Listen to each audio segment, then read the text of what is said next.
everybody. Welcome, one and all, to our brand new campaign we're going to be starting. And we have everybody here all garbed up. We have Mr. Squirrel, Mr. Trendane, Ms. Skylatron, Mr. Stockus, hello, everybody. Hold on, the multi-stream is going. Okay. Wife is, I think, the word you were looking for. No, and the wife. Yes, I'm sorry. I just started playing through my speakers, and so I was like, oh, everyone could hear that back. Sorry about that. And Mrs. Domo, who is the wife, playing. We're doing a brand new campaign with this group. So hopefully things will go well. This is my first time running the game as the DM with Fantasy Grounds. I have run Rise of the Runelords before in the past, so that part should be okay. But the game itself, what's going on? Hold on, that was weird.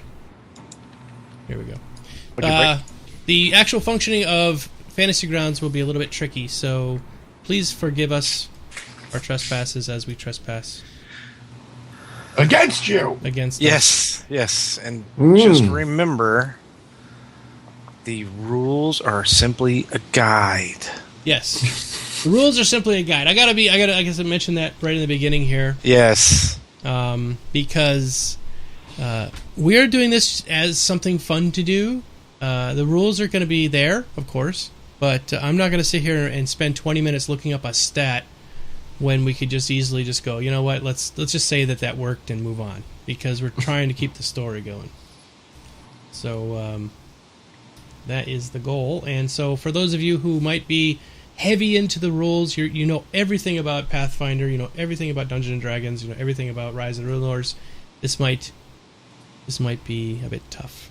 Have a request here for Mrs. Domo to pronounce her name. Yep. Really?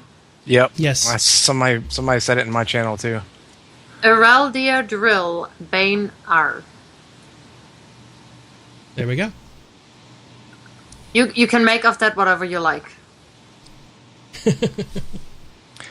Eral would probably be a good start. So we'll introduce everybody and their characters, but as yet they have not met in real life in the game. So we're gonna be doing that.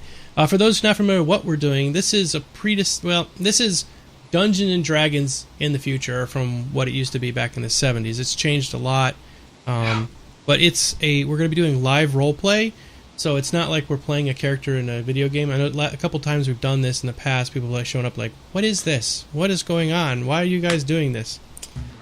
So it's more of a informal way to get together and have some fun playing a game that's not necessarily with a lot of graphics. But of course, what we're using in the background is Fantasy Grounds, which will facilitate a lot of the more minutia of the game that we've had in the past. I would also like to add, anybody who's familiar with Rise of the Runelords, please do not spoil it by typing it in chat. Yeah, that would suck. Yes. I'm going to suggest that all the players today do not watch my stream, because my stream is the GM stream, and you'll see things on there that will give things away. I'm not even watching my stream. Yes. What's that? I'm not even watching my stream, and I'm streaming it so that people can watch my view. Right. But I'm not paying any attention to it. Yes. And hello to everybody. I have my channel open. We also have everybody who's streaming right now is on one link. And let me see if I can paste it here. It's bit.ly/ROTRL, Rise of the Runelords. And you can click on that and watch all of the different views from everybody's screen if you would like. And Rise of the Runelords is a module and a campaign. I'll show you the book. It's epic. It's over a year's worth of campaigning in one solid hardbound book. And so this is what we're going to go through. And it's a lot of fun. It's very detailed, very rich storyline. I think everyone will enjoy it. But you are more than welcome to make comments in the chat, but I might not be able to get to them while we're streaming, and other people same thing. They probably won't be able to reply to you directly. It's not like we don't want to talk with you. It's just that while we're playing, it kind of screws up the flow. You're messing up my immersion, man. You're screwing my immersion, man. Yes, we are all Vikings. All of us. All right, so yeah, we're going to go all through all this in 1 hour. The plan is tonight we're only going to probably go to about 7 p.m. my time. It's 5:15 my time. We're not going to go a full 2 hours. Skyla just got back from E3. Blame it on me. No, and Mr. Stockus is turning blue. Hasn't slept in 6 days. Hasn't slept in 6 days. So, and we just finished up a birthday party for 27 8-year-old girls. So it's been crazy. So we're going to go through this as much as we can tonight, and this is just to kind of get our feet wet so that the characters can mostly meet. Might not be a lot of excitement and combat going on, but we're gonna get through it. All right, are you folks ready? Everyone's nodding. Sure. I'm waiting for. I couldn't see the screen, so I'm like, oh, are they ready? Okay, they're ready. Yes. There we go. All right, so let me give you a bit of a background of the area that we're going to be in. So the land is called Varizia. There are a few places on this planet called Golarion that civilization has not quite reclaimed. The reason for this vary: unfavorable climates, the presence of demons or angry dragons, or even the remoteness from normal trade routes can keep a region shrouded in mystery indefinitely. One such place is Varizia, nestled between the massive 400-mile-long cliff called the Storval Rise to the east and the Mushfens to the south, the Inner Sea to the west, and the lands of Linorm Kings to the north. Varizia is a wild frontier covered in a low-lying mountain range, rugged forest and bushlands, foggy moors and calm lakes. The largest cities are empty, ruins of decadent, long-dead Delosian Empire. Even the ghosts have moved on from these desolate places. True, there are a few pinpoints of civilized life here. Proudly independent Magnamar and the thieves' den of Riddleport survive, even thrive on the lost coast, in large part because the sea trade is quite lucrative. To the east, a decadent city known as Korsova, crumbling under the weight of its own indolence and corruption. Yet the domains of these cities stop just outside their walls. Varizia belongs to Varizia, a wilderness in truth. Its people are wanderers by trade. The native Varizians who travel the land in colorful caravans sleep under a different star every night and pay homage to Desna, the goddess of travel, dreams, and luck. And above all, the Storval Rise, a race of nomads called the Shoanti, wage a bitter, endless war against the monsters of the forest and hill. For you, Varizia is all of these things, but most importantly, it is home. So that is our background for where the campaign is going to be taking place.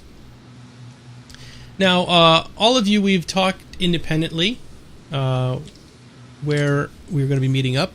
So, the scene starts off in a tavern, an inn called the Rusty Dragon. To some of you, it's a pretty normal kind of place you've seen before in your travels, and for some of you, it might seem like a completely fantastical and mysterious place, and for most of the people in the area, they might say, oh, this is just a standard inn. But as the evening wears on, all of you have been called to the main dining hall where a woman named Amiku Kenjutsu has been setting up for the evening. Where would you all like to be sitting at this point? There's like a central area where there's a stove and a hearth, and there's several seats all around. The place is packed to the gills. Am I supposed to be seeing a map by now? Nope, there's no map. Cool. Just making sure. No map. Well, I'm fairly weary from my travels. I'd like to be sitting close to the fire. Okay, so you're sitting over near the fire. There you go. There's a Miku. How about you, Mr. Gavin, dwarf? Well, I'm going to be at the bar area, or where the closest to the person serving the drinks. Okay. Andu. Probably a little bit off in a corner, but close enough to the most animated bits of talk so that I can listen and possibly jot down notes. There's a band of what look to be mercenaries sitting at the far table, and they're very highly animated with their speech. So I'm probably somewhere near them. Okay. Kaywin, where would you like to be? I actually would also enjoy being by the hearth. I have traveled far for what is going on in this town, so I would like to relax by the fire. Okay. Bones are weary. So you walk over and you sit next to the fire, and you see a tall, elderly-looking wizard with a long, flowy beard sitting there smoking a pipe, sort of passively enjoying the scenery with a slight smirk on his face. I'll sit across from this gentleman, but I am not quite ready to introduce myself to strangers. Fair enough. All right, Erel? Stranger danger. I would like the darkest corner of the room. Okay. So you're sitting far in the darkest corner. By myself. Most of you probably do not even see her as yet, so we won't get into the description yet of exactly what's going on there. All right, so Amiku is sitting around, and she walks up to each one of you individually and says, Thank you for coming down. I appreciate you coming down for our special event. Tomorrow is going to be the opening of the Swallowtail Festival here, and I'm really glad that each and one of you could come. And she sort of saunters into the center of the room and starts singing a song. She's got a beautiful voice, and she's playing a lute, and starts singing like a bard tales of the town of Sandpoint. And most of them are fairly lighthearted songs. Some of them are a little bit bawdy, but you kind of get that from Amiku, that she's kind of one of those types of people. All right, so as the evening wears on, the mercenaries that were sitting close to Andu become even more and more sort of rowdy. And Amiku quite adeptly walks over and can sort of tell, like, gentlemen, you've had a bit too much to drink at this point. I would kindly ask you to head back to your rooms and let's just let it calm down. It looks like you guys are getting a bit too worked up. And one of the taller ones gets up and goes, Listen, woman, I know this is your place. I don't care. I'll fight you right now. And she looks back and she's like, What? You would dare strike a woman and dare strike the owner of the place that you're staying? What are you talking about? You're being completely ridiculous. He says, I don't care. I'm just sick and tired of being pushed around by little people like you. And you can tell he is at least a foot taller than her. He said little people. Mm-hmm. Oh, I perk up. All right. I perk up instantly and look over. Everybody not very pleased. Roll perception really quick. Roll perception. Oh, hold on. I need a character sheet. That would help. If I can remember where it is. Oh, I don't know how to find my stat. Oh. Hey, how do I change the color of my dice? Because I'm the same as Gavin. Not it. That's not it. I forget. Oh, say down at the bottom. I think you right click on it. It's the color palette. Yeah, it's the palette in the upper right hand corner. Oh, the palette. Yeah, that's right. Yeah. Thank you.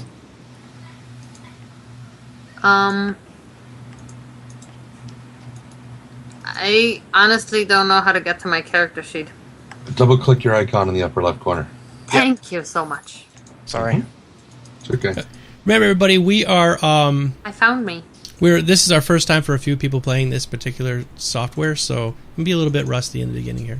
Then click on the skills tab on the right hand side and find perception. Alright, so we want perception roll. Perception roll. Yeah, now when you roll on it, make sure you grab it from the total, the little dice roll from the total, and then it'll auto-apply your bonuses. Long. It's not because you're sitting there smoking your pipe, totally oblivious to the world. Yeah. He is stoned off his ass. That's what it is. He's just completely lit. Arel, you definitely see it. Okay, so everyone's rolled perception.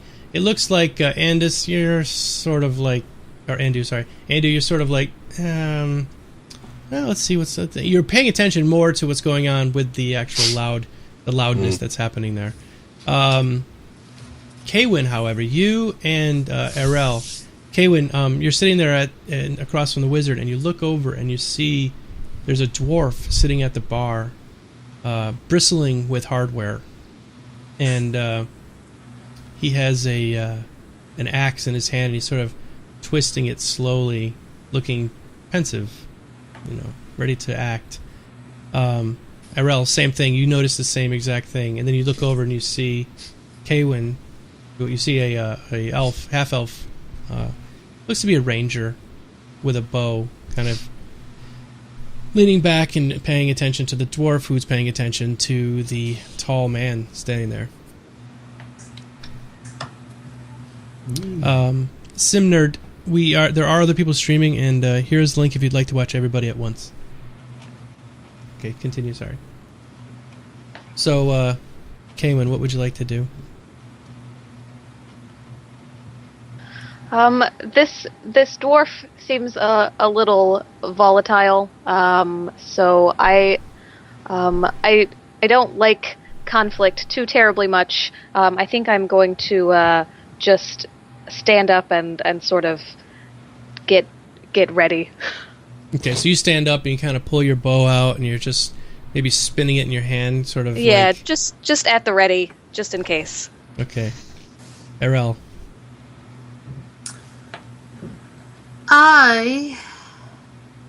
How far away am I from my tall friend? The wizard? No, the one that's threatening. Oh, it's all the way across the room, probably on the other side of the bar.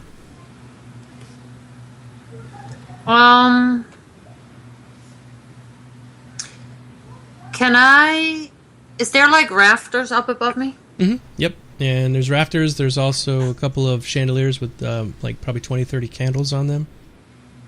Is there a way for me to get up into the rafters and somehow make it across the room unseen? Not really. The rafters are probably about 6 or 8 feet apart. So okay. If you were to get up there, you couldn't, like, hold yourself. I think I see what you're trying to go for, but it wouldn't work directly. All right.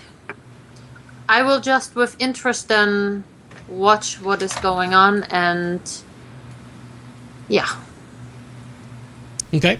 So while that's going on, Amiku has sort of gently walked towards the bar, kind of has her hands up in like a supplicative manner, like okay, it's all right, everything's cool, and she reaches behind the bar and pulls out a stick, just a regular quarterstaff, and sets it down by her feet and kind of gently says, I really think it's time that you gentlemen either head out or find someplace else to spend the night. And he's like, look, woman, I ain't gonna put up with this crap from people like you, half-breeds. Yeah, look at you. And so she goes, all right, fair enough. And swiftly takes the stick and shabs it right between his legs, and he falls down in a lump on the ground. 3 of the other ones sort of sit back and they're like, all right, we understand. And they pick up their friend and carry him upstairs, and she says, by the way, I'm adding an extra 5 gold to your bill. And they grumble something as they carry him upstairs. So after they leave, she goes, I'm sorry, everybody. Please forgive the rudeness of some of our guests. Let's all get into some song. And so she goes back and starts playing her music. After that's been going on for a little while, there's another tall gentleman that walks in, Andu. You look at him and you're like, I think I've seen him before. And so you kind of like have just for a brief second, you have a kind of a thought that maybe you see him. Gavin, on the other hand, you look at him and you recognize him directly. Amiku runs right up to him, gives him a big hug around the neck. Mac, how you been, Mac? Oh my god, what is going on? I haven't seen you in months. And he goes, I have some business with that dwarf over there. And she goes, great, come in. And then she gives him a punch right in the jaw. Like, not a hard one, just a little tap in the jaw. Thanks for giving away my coin, jackass. So he gives her a big hug and he rubs her on top of the head. He goes, get out of here, Amico. So he comes over and sits down next to you.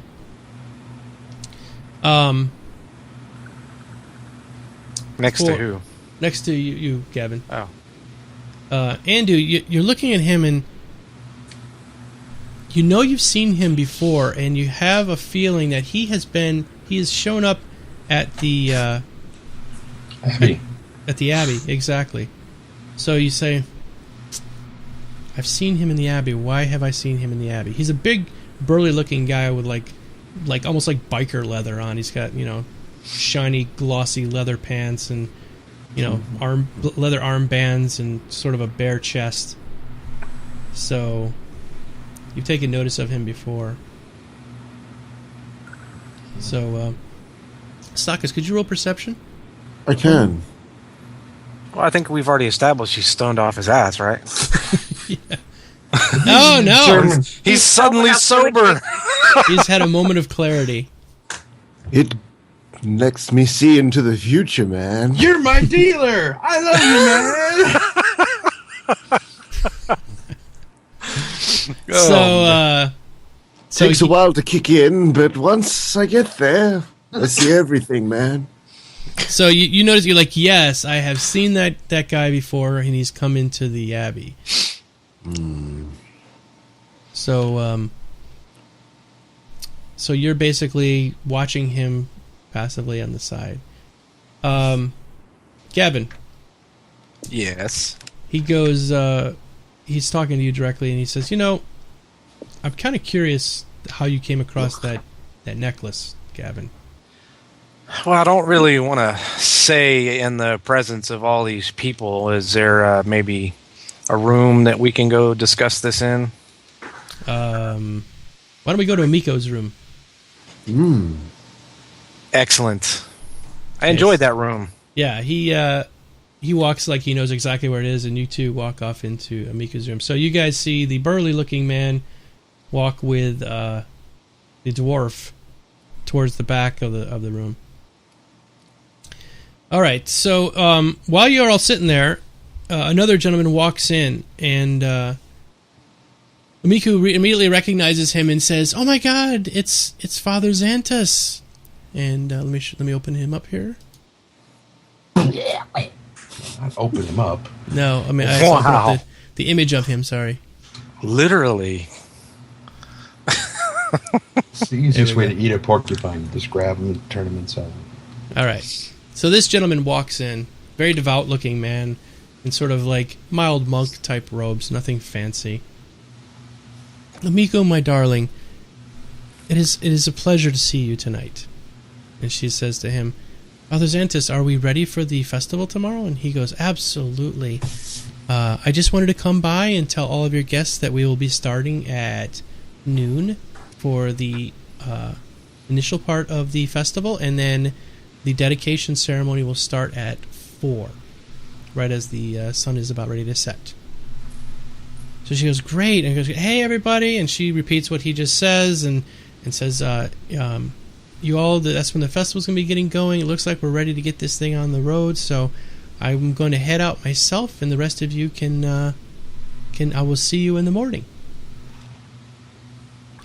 So the room starts kind of clearing out, and everything's sort of settling down, and it's pretty late. It's probably about 10 p.m.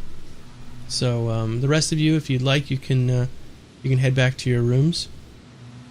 Okay. So Andy's going to go back to him. Kaywin, what do you plan on doing after hours here? I'm gonna.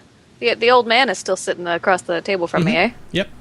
So it's been a bit of a strange night, old man, eh? Indeed, young lady. It has been quite the evening.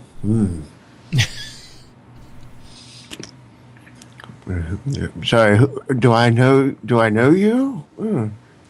You don't know me, but it would be nice to talk to someone friendly after this strange evening.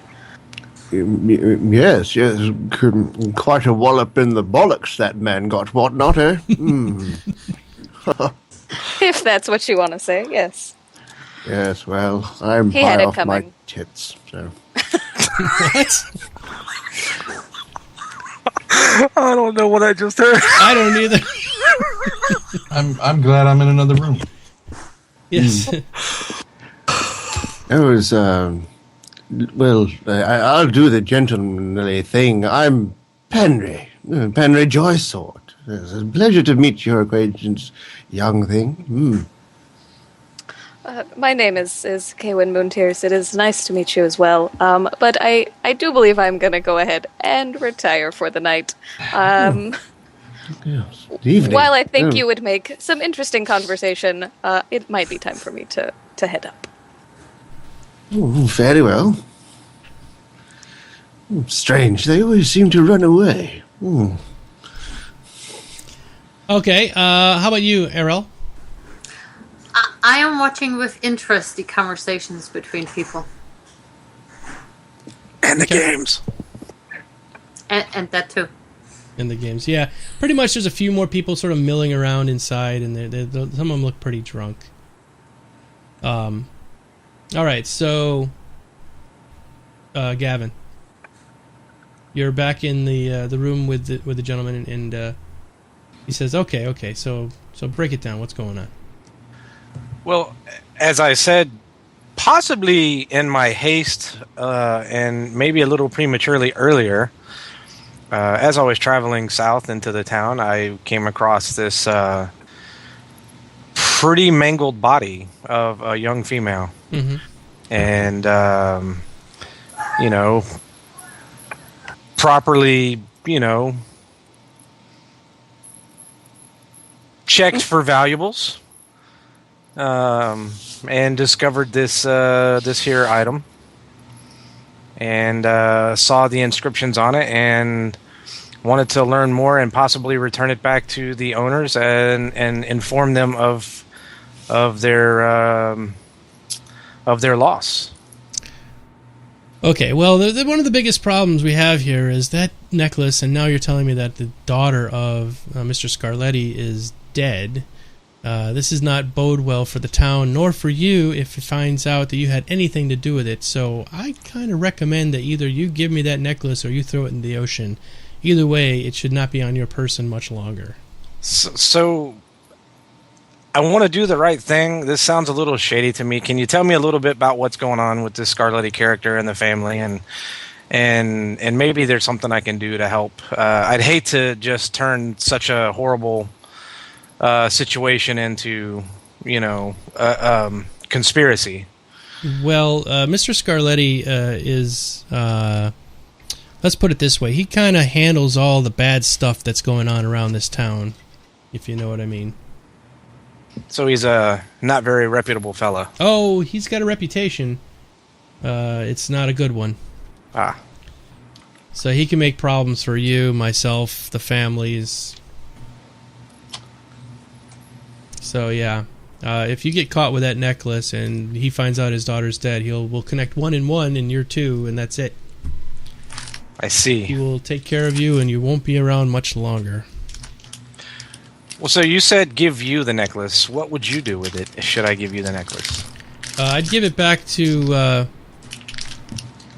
the jeweler and have him basically tear it apart, break it down so nobody could ever find any piece of it.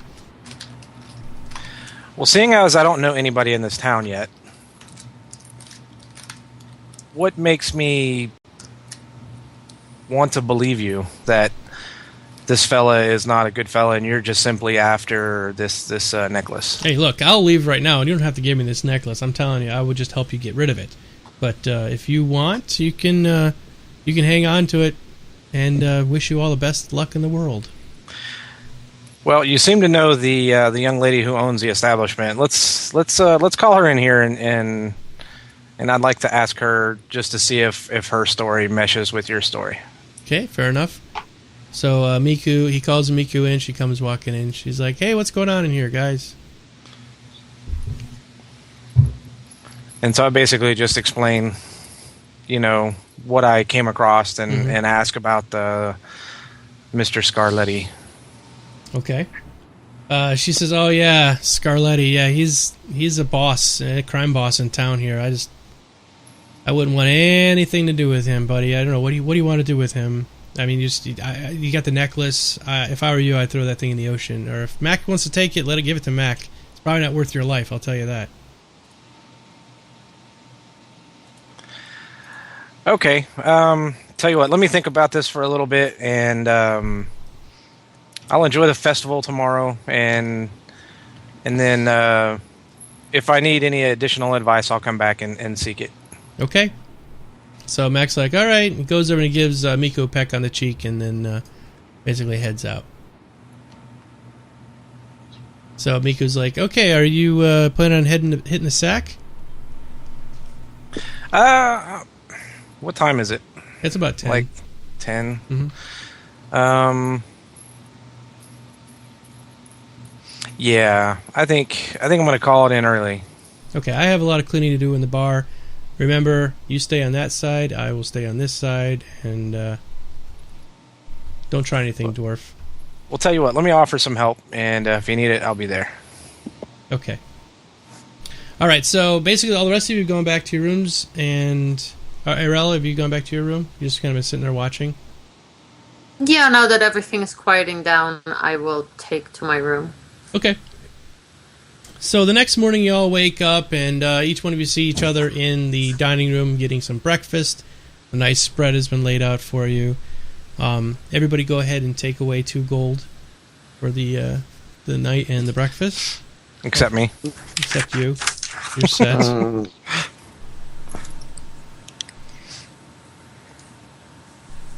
All right, so it's right around 9 a.m.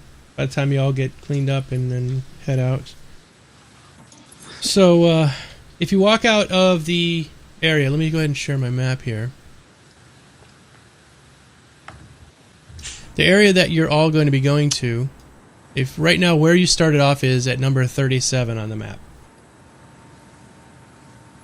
Okay, can you all see the map?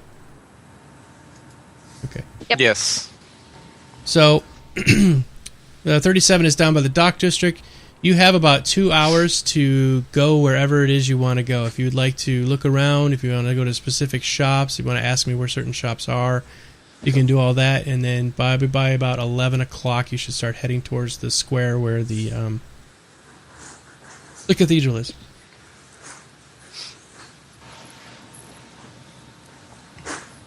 Is there anything anybody would like to do ahead of time? Would you like to go shopping, or is there anything you need to get done? I need to remove 2 gold from my character I'm trying to find. Oh. It should be on your inventory page. Yeah. Yeah, that's what I was looking at. I didn't see it. Oh, we don't have any gold there for you. Yeah. You're up. I'd like to, while you guys are doing that, I'd like to, I guess, just take a general stroll around, get the feel, see if I see any shady characters, considering what I was just told last night. I'm a little interested in see if anybody's going to follow me. Okay. You don't see anybody following you. Roll perception.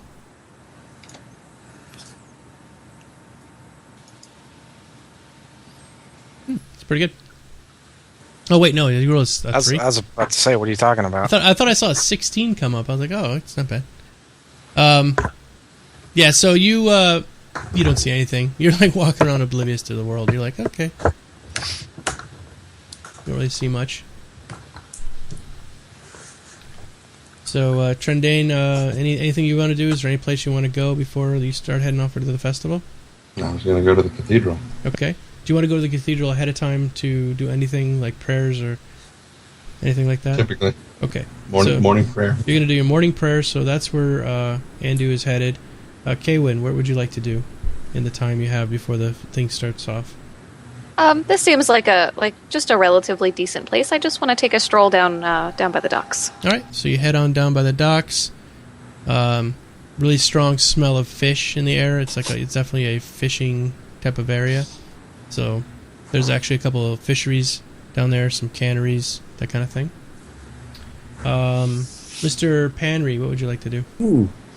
Well, seeing as it takes me quite a while to get anywhere on by foot, I'll head towards the cathedral and have a look at their library and have a read through some of their parchments and scripts. As you get into the library, you see the strangest looking creature. It's one of the things that you think you might have seen it before, but it's about a 3 foot tall, very large mink. It's a rat. It does not look like a rat. It looks like a mink. Kind of tall and in leather, and it's reading a book. It's a rat wearing chaps. It's a chaps rat. Chaps rat, yes. Well, it seems educated. Unless it's just looking at the pictures. It's standing on its hind legs. Ah, very interesting. Could I roll a linguistics roll to see if I could perhaps try and communicate with it, not knowing whether it speaks my native tongue or not? Sure. Yeah. Go ahead. Oh, Not bad. let's roll. You see it's reading a book in common, so it must at least speak common. Or it likes pretty pictures in common. Or it likes common Yes. pictures, yes. Maybe. Indeed. So I just I greet it, just civilly.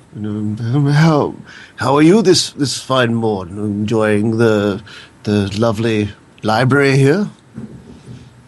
Very well, kind sir. Thank you. How are you? Oh, a little bit surprised he speaks so fluently, but very nice. Thank you very much. Very, very nice. It's lovely. What brings you here to the festivities today? The dedication of the new portion of the chapel. Oh, well, same here. Very good. I see we should get along just lovely if that's the sort of thing you're into. Yes. And I grab a parchment from the cabinet and tend to have a nice little read of the parchment, Okay. not really caring what it says. Oh, okay. I was going to say, it's actually a breakdown of the fall of Desna, is the scroll you're reading. Oh. But it goes into a bit of history of the goddess Desna Aha. and her fall from grace. She was a bitch. Interesting read. All right. So that's what you're doing there, Henry. Errol, what do you want to do? I would like to. The festivities will be in front of the cathedral. I would like to find a quiet place to sit and people watch, preferably high ground, slightly dark, very hidden. So I am heading up to the plaza to find such a place. Okay, just to the north by Church Street, there's a kind of a little bit of a knoll and some a little bit of a hill there with some trees on it. So there's a couple of really darker type areas around there. There's the old church that used to be here. When it burnt down, it left some ruins that are still sort of half standing. So definitely some spots in there you can kind of sit back in the shadows and sort of watch. It's a bit bright out. It's a beautiful sunny day.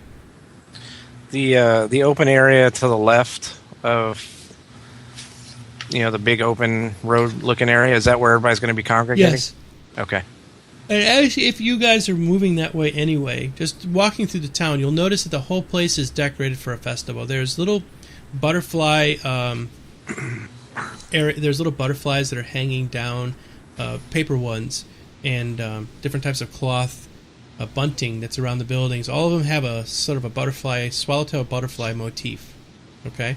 And you'll see that everywhere. So as you're going through town, you see everyone's really festive. Everybody's out of their buildings. They're running around. There's children running in the street playing with hoops and sticks and kind of having a good time. as the town is definitely on a high right now. All right, so basically nothing happens really much for the next 2 hours, and it's about 11:20 when most of you start heading up towards the square where the festival is going to begin. And the square is right outside the cathedral. Yeah, you were already there, so you just basically walk out. You do see Father Xantus, the gentleman from the night before.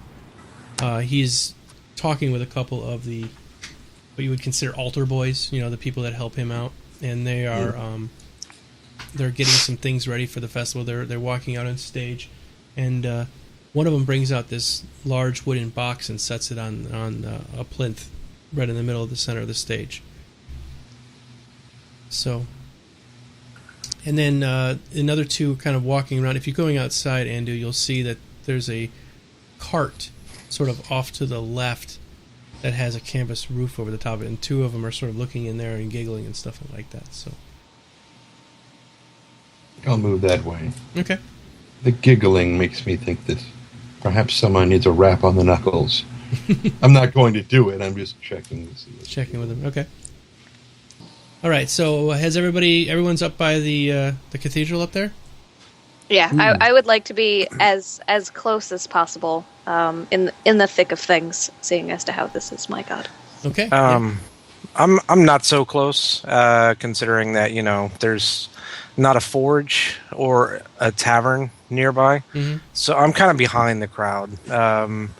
Maybe towards number 5 Cliff Street, towards the back, the front of that building. Okay, that's actually where the jeweler is. Oh. Well, let me not go there. Let me go to the house right south of that, considering I don't want to, make that guy paranoid. I have a better map of the area anyway. So we'll go ahead and open that up right now.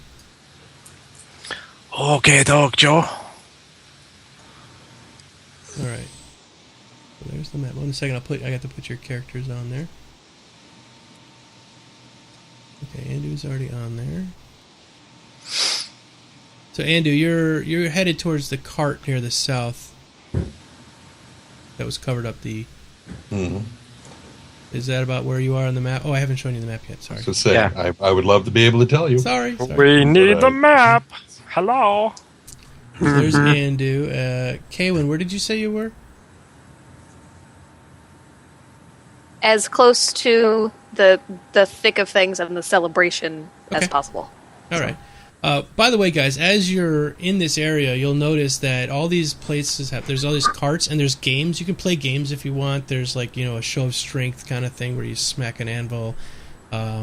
Different kinds of games you can play as you're in this area. Smacking an anvil? Yeah. Smacking an anvil. You smack it to see how many sparks you can get off of it. Not a euphemism. All right, Erel, I put you near the top. Up there. Do you see where you are on the map? I'm adjusting my map, yes. Okay. Yeah, it's a very large map. Gavin, you're where? See that little cart? I'd like. Yeah, can I drag it? There we go. Yeah, I'm going to be over. Okay. I'm going to be over this way, leaning up against the other side of this cart, out of direct view of the jeweler. Henry, where would you like to be? I would have followed the small curious creature out from the library and probably stuck close to it, very fascinated with him. So I would probably just be around in the same area. Okay. Pervert! Did you see where I put you? Yeah. Okay. All right, so basically the festival starts getting ready to go. If you notice, there's the steps to the very far right of the map, to the far east. Steps going up to the base of the cathedral. And in front there is a stage, which is apparently where they do hangings and shows. Well done. Sometimes all at the same time. All at the same time, yeah, a hanging show. And so that's pretty much what's going on there. And the festivities start to... Well, you can see people in the crowd started getting worked up.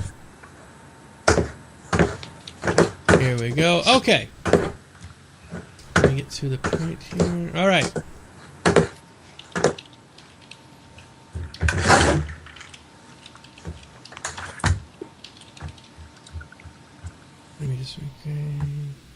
lot of stuff's going to happen here. All right, I'm going to go read this. I'm going to read this a little bit more of a background just to fill you guys in, then it's going to feed into the actual event. So, what?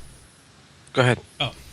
Those who wander north of Magnivar find themselves in a curious land. Perpetually fog-shrouded moors roll up and down a lonely swath of Golarion, interrupted occasionally by the pockets of woodland that looms suddenly out of the mist, only to disappear again as one continues north.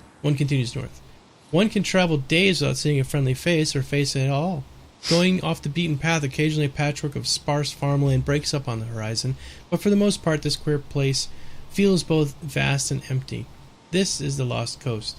Yet there is life. The light to be found here, halfway up the coast, several days' ride from Magnimar, there's a young town that lies in the shadow of a shattered tower. This fledgling village is called Sandpoint. The people of Sandpoint are mostly hard-working free folk, the majority being settlers from Magnimar who are themselves technically Chalexian, but there is a healthy minority of native Verizian and Shoanti, as well as the occasional dwarf, gnome, or elf from regions far more remote. Sandpoint is a quiet town. It must weather the same harsh storms that travel up the coastline every year and cause so much havoc in Magnimar and Riddleport, but it lies in a protective natural harbor that shields from the worst of the waves and wind. There is the occasional problem with bandits or goblins, but for the most part people who live here have little to fear, except for the late unpleasantness. It started with murder. Sandpoint is no stranger to murder. A couple times each year, a botched robbery will result in a body. A bar dispute will go sour, or a lover's quarrel will escalate completely out of control. What happened 5 years ago wasn't random crime or passion, though. It was a bona fide killing spree by a serial killer people came to call Chopper. In one dreadful month, Sandpoint's cobblestone streets and muddy alleys were painted with blood of 25 seemingly random victims left dismembered and eyeless. Chopper was eventually uncovered, an eccentric man who lived just north of town. As if this tragedy were not enough, barely in a month after the pyre died down, another flared up on the far side of town. No one was sure this one was caused the Sandpoint fire, but before it was put out, it had eaten the North Coast Stables, the White Deer Inn, 3 homesteads, and the Sandpoint Cathedral. Worst of all, the town's most loved priest, Ezekiel Tobian, dead in the fire. This final blow seemed much to bear, and the town slipped into dark depression for its next several years. Yet all wounds heal with the passage of time, and though the wounds of Sandpoint took the late unpleasantness were deep, enough time had passed and its people were ready to move forward, which brings us back to this present day. The Sandpoint Cathedral has been rebuilt, grander and more regal than ever before, and the people of Sandpoint have planned for months how to best commemorate its completion. All this led to the creation of the Swallowtail Festival, named after the swallowtail butterflies who symbolize Desna, the patron saint of Varissia. Everyone within 10 miles is in Sandpoint on this first day of autumn to celebrate the final end to the 5 long years of dark grieving. On the morning of the festival, most of the villagers were gathered in a large cobblestone square just west of the cathedral. A large wooden stage crafted specifically for the event dominated the eastern side of the square, and a number of figures already gathered in the edge of it, talking to one another excitedly. These are the festival's facilitators. A fair-skinned woman with proud bearing stepped away from the group on stage, smiling warmly at the acolytes of Desna standing around a wagon just north of the platform, waving to the crowd. She met with instant applause and approval from the audience. Much could have been expected. She was the Mayor, Kendra Deverin. Let me go ahead and open that up. I had all these open, but for some reason it crashed. Sorry. Not that one. There it is. Alright. That is the Mayor, Kendra Deverin. Hello, newcomers, she yells out loudly and clearly, to be met with an even greater accolade. I am Mayor Kendra Deverin, and I welcome you to Sandpoint. The crowd only slowly begins to cease their excited cries as the mayor dove right into a well-rehearsed speech. Welcome everyone to the first day of autumn and to the Swallowtail Festival. Today we will be consecrating our newly constructed cathedral and celebrating as we do so. We'll be having a day full of entertainment, from musicians and dancers visiting from around Varissia to face painting for the children. The mayor walked across the stage, calmly motioning to the various areas around her. Along Church Street, we have over a dozen tents featuring all manners of activities and merchants for your interest. Down Junker's Way behind you, we've set up several tables that will be serving free food throughout the day, provided by the White Deer Inn, the Rusty Dragon, Reese's Place, Sandpoint Savories, and many more locations. At the end, there will be a ballot for the best offering in town, so be sure you try as much as you like. And as well, she added, pointing towards a series of covers wagons, we'll be having 2 very special surprise events, one during nightfall and one in only a few moments, thanks to Father Xantus, Cedric Drocus, and Jubril Visky for their generous preparations. She hesitated at this point, glancing down at her feet before returning her attention to the crowd with a less commanding voice. I must admit I'm impressed by the turnout and the number of new faces I'm seeing in Sandpoint. Sandpoint has grown greatly since its founding. In the years I've been mayor, those who've been staying in our town, I'm looking forward to getting to know you in the years to come, and those who will be leaving after tonight, I hope you carry fond memories of Sandpoint and this day. She turns back towards the folk behind her, them still standing firmly. She's wearing her comfortable smile. I now give you the stage, she finished, to Sandpoint's finest sheriff, Baylor Hemlock. So she steps down off the stage. Hang 'em! Hang 'em! Hold on, let me close that up. When's the hanging? Is that what you say? Do you yell that out, Dwarf? Well, yeah, sort of not making it obvious that it's me. Why not? I'll heckle the crowd. All right, so you're heckling a little bit. You hear some people gasping and some other people are laughing a little bit, but for the most part, they just kind of give you some silly looks. All right, so a burly, dark-skinned Shoanti man steps up to shake hands with Mayor Kendra before stepping off to the side. His large frame towering over her, Sandpoint Sheriff was spoken highly by Father Xantus as a hero and a quietly pious man. He was unnerving, though, armored in clattering gray chainmail with a massive claymore always at his back. Baylor was a constant, silent reminder what the town occasionally needed protection, and that sort of reminder usually made one feel vulnerable. Thank you, he said in a deep, even voice addressing the quiet crowd. I would like to take the time to remind everyone of the importance and safety during the festival. As most of you no doubt remember, we are here to celebrate today only because we have persevered against the tragedies of the past and the late unpleasantness. The crowd grew almost completely silent, save for odd murmurs of children who knew no better. While the late unpleasantness that ravaged Sandpoint had taken place over 5 years ago, it was still close in the minds of many citizens. Many had perished during this time, and we must not forget their loss. In particular, we must be mindful of the fire that consumed the previous church, took the lives of Father Ezekiel Tobin and his daughter. He sighed almost inaudibly before going on. Let us pause a moment of silent prayer for those who have lost their lives in this tragedy. The pause was indeed momentary, less than a minute perhaps, but more than enough.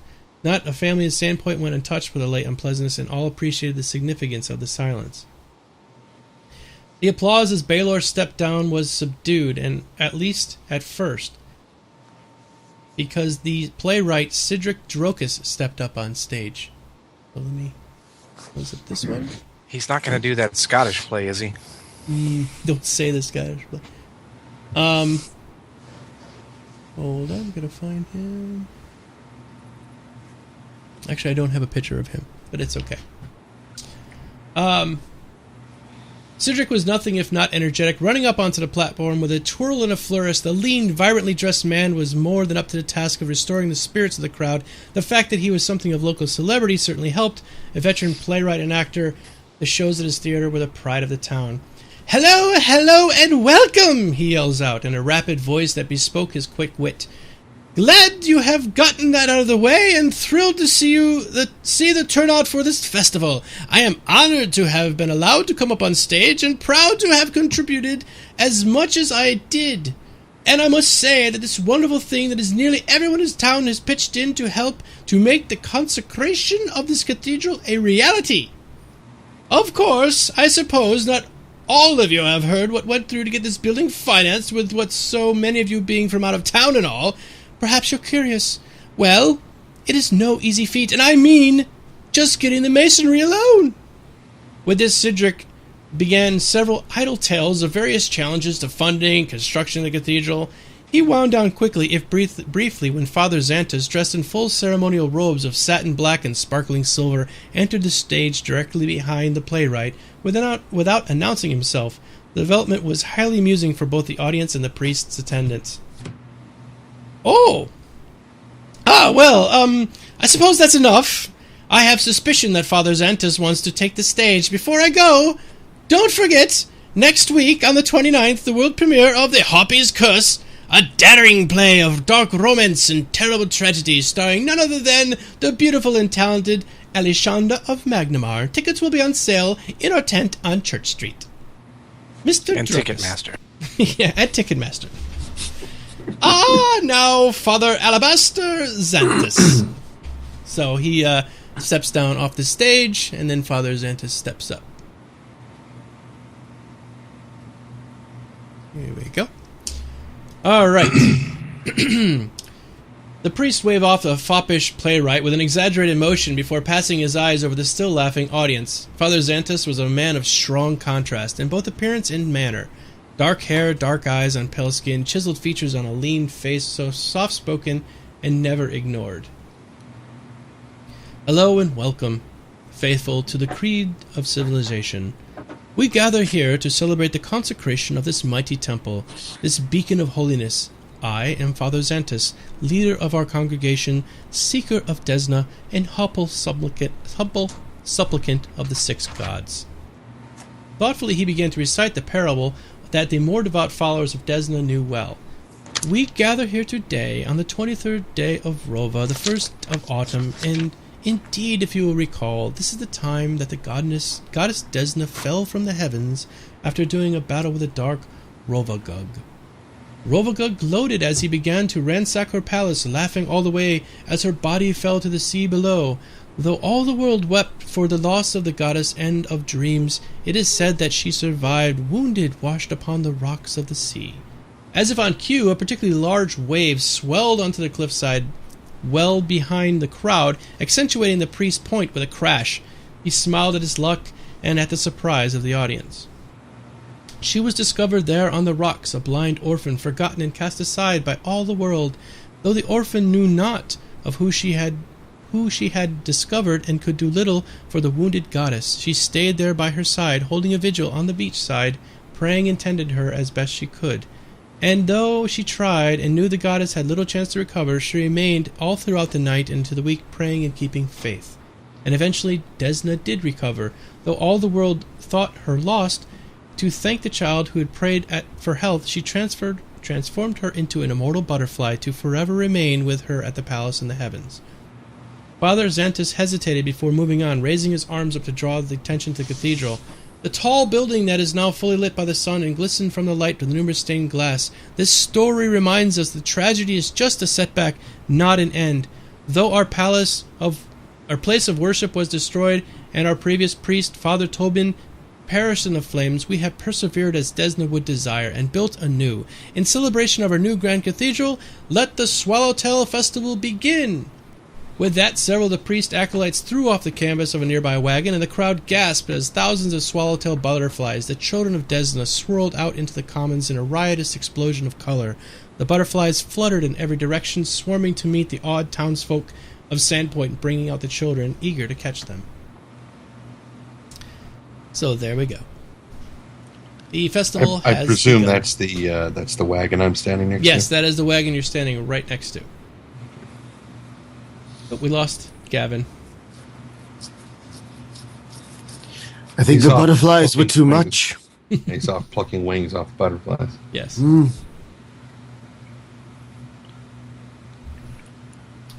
All right, Gavin, did you hear that part? No. I heard let the festival begin. What was the last part? Okay, that's fine. So the butterflies all flew off. You're all surrounded by swarms of these swallowtail butterflies. They're flying everywhere. It's a trap. So I just gleefully follow them around me, just watching them at their business. Mm-hmm. Just marveling at nature, and this is quite lovely. Very nice. Occasionally setting one on fire. Oh! Well, only if it comes near my pipe. What do you want to do, Gavin? Are you just going to hang out right where you're at?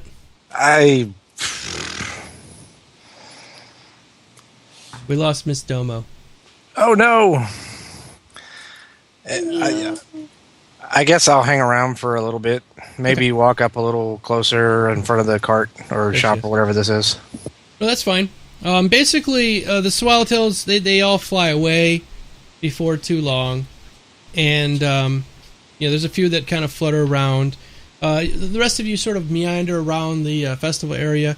Every once in a while, you sort of glance over to just north of the stage. You sort of see near a building, there's a dark elf, which you very rarely see out in the open.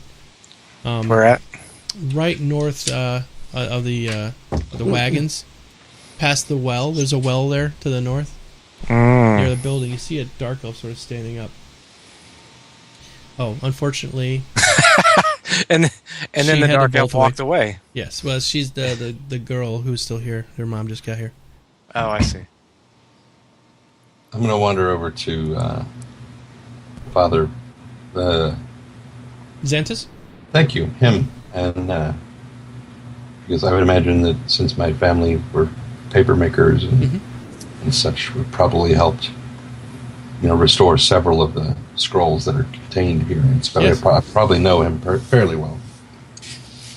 And, hello. You're a strange fellow. I have my moments. Well, welcome. Are you a worshipper of any of the 6 gods? Irori. Excellent. We have some scrolls inside discussing Iori and Desna, I believe. I helped restore them. Oh, you did? Excellent. What is your name? Andu. Andu. Oh, yes. Your family is a well-known paper crafting family. Great. It's a pleasure to meet you. And you, Father? And you? He goes, I will. Let me give you a blessing, and he does some motion and does some. Blessing. No, get it off me! Get it off me! Wait. We have a priest going to touch a little fella, huh? Yeah. Yes. This has been known to happen. And bless him. What was this? Is that what they call it? Blessing? Yes. Mm-hmm. Well, Father Xanthius worships who? Mostly Desna. And Desna's relationship to Irori? There is one. What? Nothing. Just go ahead. Do you have it there? Didn't we do it in your background story? I forgot. We kind of did that. There was a bit of an affair between the two. Yes. There was an affair between the two. So, the priests getting jiggy with it, like the gods got jiggy with it. Blessings are a very intimate affair. Yeah, we're just waiting for Miss Domo to come back. Yeah, I figured. We had a birthday party. I was just explaining to people in the crowd. If you want to give massive donations to fly everybody over to my house every week, that would be fine. I think that's a solid plan. That sounds good. Yes. Then we don't have to do it on camera. Outstanding plan. She's back. Yeah, but if we didn't have to do it on camera, then nobody could watch us. Right, true. So... We could still do it on camera. Yeah, we each bring a laptop. And well, wait a minute. I may have forgotten part of the conversation. Let's define do it on camera. Good point. We can do it in the road. I left for 3 minutes, and this is where it went. Well, you were busy talking and stuff. It appears that my main monitor, the one with the game on it, has turned off, and I need to go figure out why. So I have to go under my desk. That's fine. Well, so we'll go on with it. What's going on without you, and then I'm saying that your character won't be involved in this part. All right. So, Gavin, what are you doing? I am. Yes. I'm having a wonderful show of whatever is going on in front of me. Okay, so you're watching the festival in front of you. Yes, absolutely. How salty are dwarves? How salty are dwarves? I don't know if they're any saltier than anything else. Just swallowtail butterflies usually when they start to flatten, they go for the nearest salt source. Oh, really? Yeah. and so many of them would go to the beach if that's the salt water. Yes, so the beach is literally over the top of the hill here. It's just like right. So a lot of them would go that way, yeah. But if dwarves are especially salty, several of them would do you think they're lighting swarming all on over him? Yeah. So this is just awkward. Yeah, that's why I mentioned it. I thought it was funny. Oh, I'm trying to shoo them away then. Okay, so I notice Ender, seeing as I have a particular fascination with him. I notice him wander off towards the priest, and I too was interested in speaking with the priest, and I head over to stand behind him and wait for an opportune time to introduce myself to the priest. Okay, so you walk up, and Andu is been blessed by Father Xantus, and you walk up, and Father Xantus says, "Oh, fellow, I've seen you walking around the cathedral lately." Yes. I've come here in my travels, interested in the connection between our deities, and wish to learn more about everything that connects the two together. Excellent. Well, we have many things inside that can guide you on your quest. Yes. I worship Rory. Oh, excellent. Well, then you're more than welcome to stay and have worship time if you must. That's totally acceptable. Greatly appreciated. I shall do so. Well, welcome. Well, I actually have to continue on. The light is starting to go down, so we must get started with the rest of the festival. Oh, indeed. Thank you very much, and enjoy the festivities. I will. 1 second.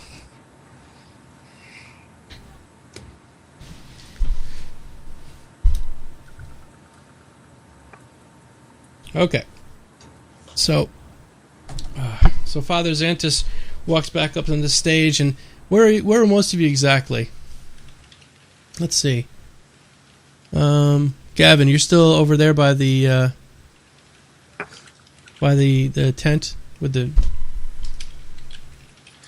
Yeah. I'm gonna just move around a little bit closer. No real. I don't know anybody here, so I'm just kind of lingering around, dwelling upon the discussion that I had the night prior. Mm-hmm. Okay, so you're there, and you're probably about 10, 15 feet away. What are you doing, Errol? People watching. Okay, you're still up north there, just people watching? I enjoy people watching. Are there many people in front of me? She's a voyeur. Not too much. Most of the crowd now has sort of like congregated towards the stage again because Father Xantus has walked up and he's carrying a wooden box. Oh, it's a raffle. Would there be another vantage point from which I could still be in the shadows, but also... Well, right now the sun is coming from the west. Okay, because the sun is starting to set, so the sun is hitting the face of the cathedral, and so most of the buildings you see on the far west side would probably have the front of them severely in shadow because it's casting the light across the entire area here. So there's plenty of shadows around. Is what I'm saying. In the west side or the east side of all the buildings would be a shadow. If I was right here, yep, that would be an acceptable spot. I would be able to see things. Yep. And then this in front of me, hut-looking... I think they're selling lizard on a stick. Are they? I thought all the food was free so that we could taste it. Yeah, you can taste. Well, they have lizard on a stick. On a stick. On a stick. I will stay in my shadow and forego the lizard on a stick. Okay. Alright, so everybody else is down there. Okay. Alright, so what ends up happening next is a sharp retort, like the crack of distant thunder, slices through the excited crowd as the sun-setting rays paint the western sky. Father Xantus picks up this stone sphere, and it crackles with energy. He holds it up over his head, and he begins to say, I now consecrate this cathedral in the name of Desna and the 6 gods. May it forever guard over the town of Sandpoint, and may the gods bless us in all of their blessings. And he takes the stone and he slams it down on the plinth right in front of him, and lightning and thunder crackle out from it, and it makes this large exploding sound that ripples through the entire area. A stray dog that has crawled under a nearby wagon to sleep starts awake, and the buzz of 24 conversations quickly hush as all heads turn towards the central podium, where beaming Father Xantus has taken the stage. He clears his throat, begins to speak, and suddenly a woman's scream slices through the air. A few moments later, another scream rises, and another. Beyond them, a sudden surge of strange new voices rise, high-pitched, tittering shrieks that sound not quite human. It's time for a hanging!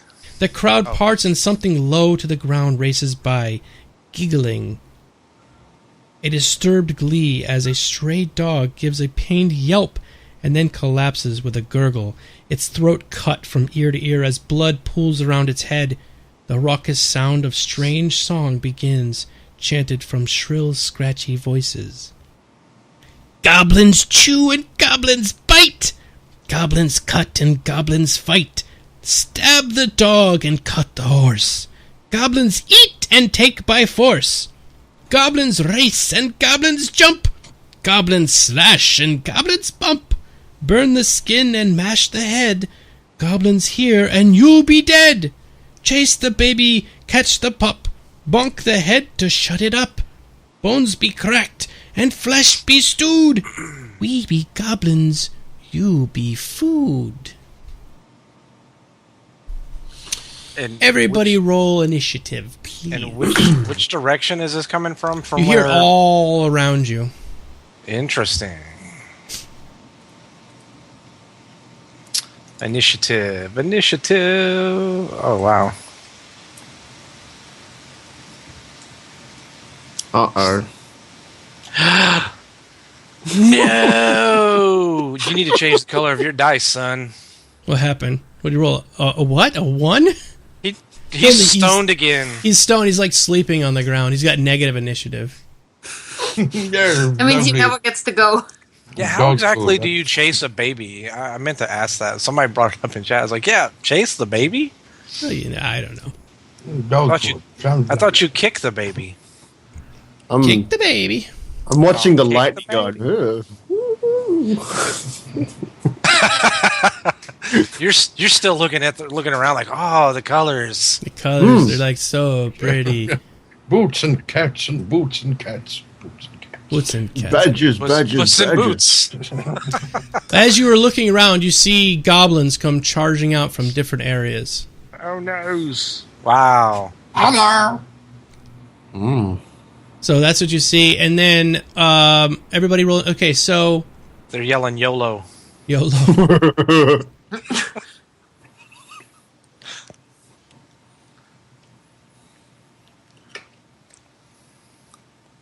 All right, so can we get this screen out of our way now? Yeah, you can move that screen. I'm just trying to... YOLO. Who that crazy naked bitch on that sign back there riding the cat? Sorry, I'm just having a little bit of a problem getting this thing working, so get 1 second. You guys can go ahead and get set up where you want to go. I hear they make a pill for that. What's that? Mm-hmm. Getting the thing up. Oh, okay. Yes. Mm-hmm. Why is it not coming up visible? That's the question. That's what I'm having. There we go.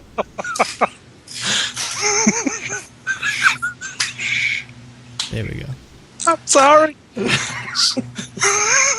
What's going on? Am I missing something? Nothing. Not just keep doing what you're doing.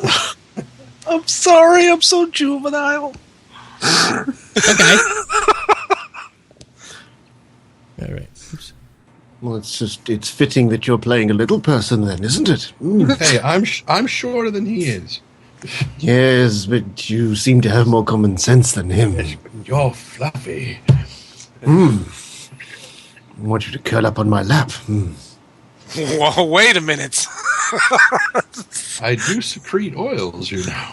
Hmm. That's how I keep my leather so supple. All right, guys, I got it sorted out now. All right. Okay.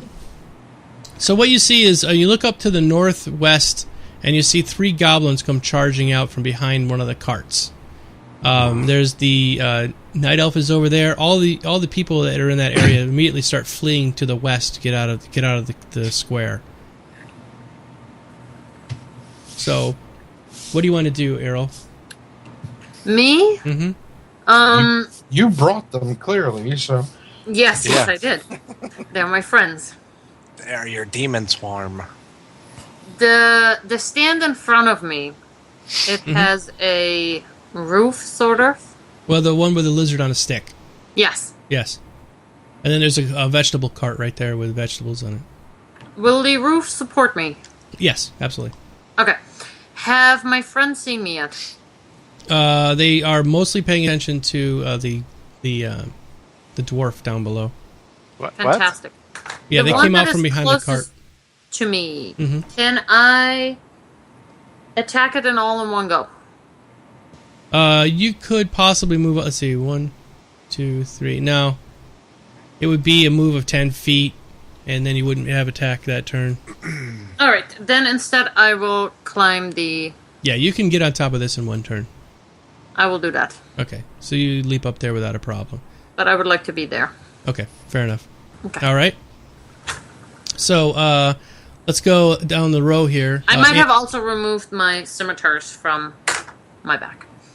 Okay, 1 second.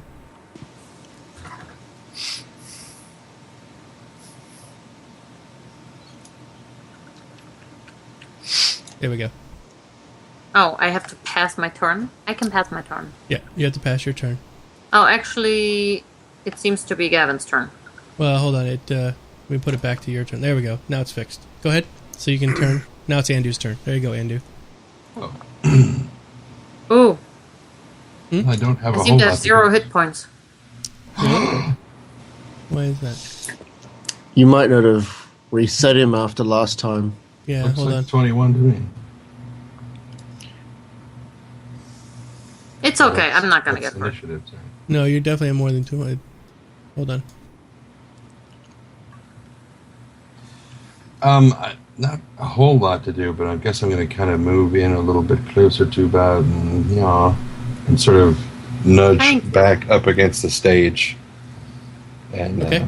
Back to the stage. Now, how high is the stage? It's about 5 feet up in the air. So it's well above my head then. Mm-hmm. Yeah. Oh, yeah. You could stand underneath it easily. Okay. Well, that's kind of what I'm going to... Not going to tuck in underneath it completely, but I mean, it's as high as it is. I would not have seen these 3 behind me, or these 4, excuse me, down to the southeast rather. Mhm. But I would definitely have seen the 3 over by Errol.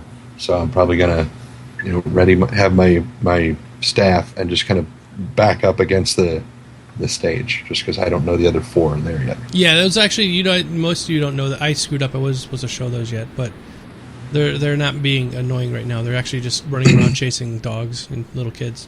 Butterflies, plucking off their wings and eating them. Mm-hmm. All right, so next up, if you're done, Andu, just click the down arrow on Right. the... Yep. Thank you. All right. All right, Gavin. Oh, I didn't hear the ding that time. You didn't ding for it? I haven't heard No. any dings, so... It should Well, be you hear the turned ding. You should hear the ding when it flips to your turn. So I'm going to reach into my pack and grab a thing of oil, a little flask of oil, on. Mm-hmm. and throw it at Goblin 3 and try and have it break on him and douse him with oil. Goblin 3. This one there? That's Yeah. quite a throw. That's 5, 10, 15, 20, 25, 30. And 30 feet. All right, you can try. Let's see. Let's see what throw skill here. It's like throwing it across a living room. It doesn't Yeah. sound that good.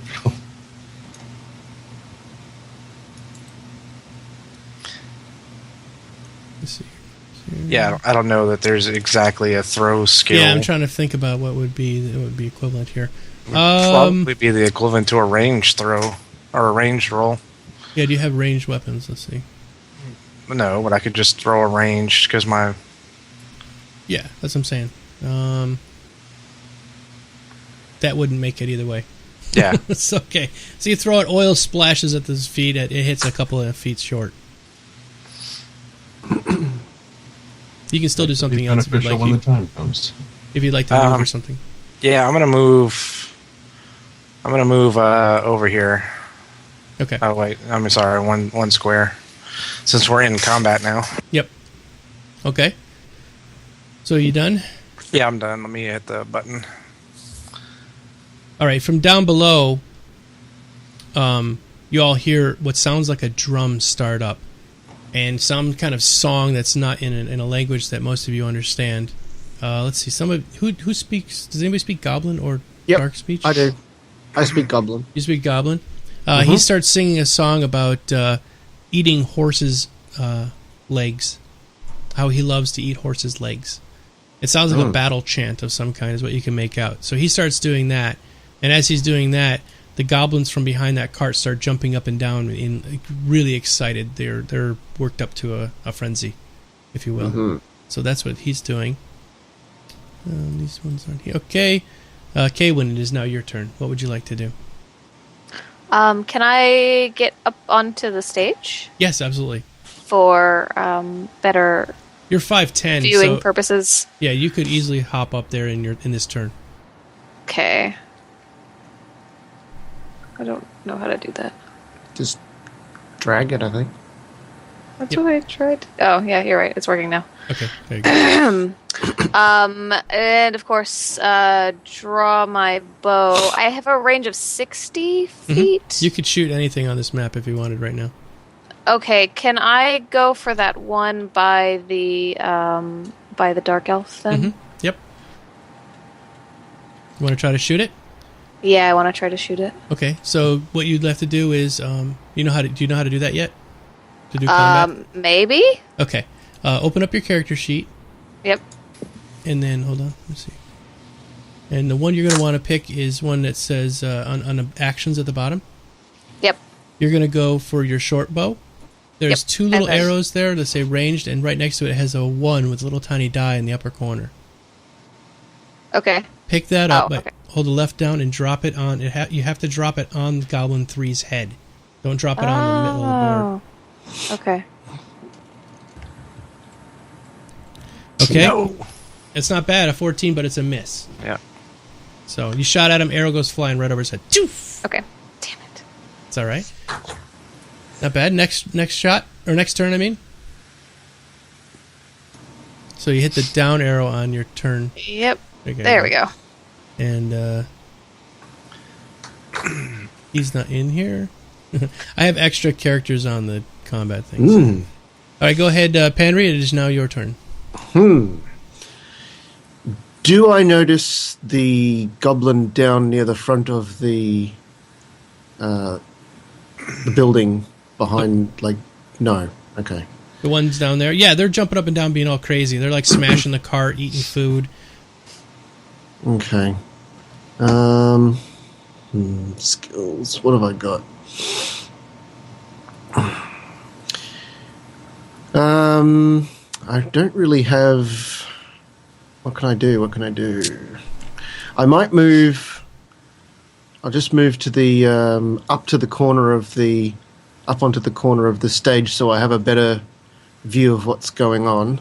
Okay. And to keep an eye on the... So you leap up on goblins. Stage in your crusty old way. Yeah, that's right. I sort of crawl up. You put one leg up and I roll on there, and I'm like, oh. I'm not incredibly nimble, but I'm big enough. I just sort of sit on it because I'm so big. Okay. Is it nighttime yet? Is it dark? It's dusk. It's late dusk. Yeah. The sun is coming due west, so it's shining right in your face if you're facing to the west. Jesus Christ, we're at this thing all day? Yeah. Oh, wow.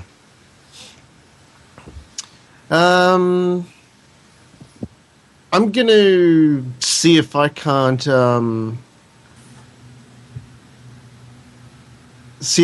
yell at them in some sort of goblin to try and sort of take their attention away from whatever the other dude was chanting, the eating horse's legs, to try and see if I can just distract them. So would I roll? The ones to the south from you? Yeah. Okay. Yeah. Would that be an intimidate, or would that be a linguistics? You could try intimidate. Yeah, go ahead. Or you could try linguistics if you want to speak their language. Yeah, I'll just try linguistics, and I'll just see if I can just yell at them and try and get them to understand. Whoa! Nice. Nailed it. What would you like to tell them?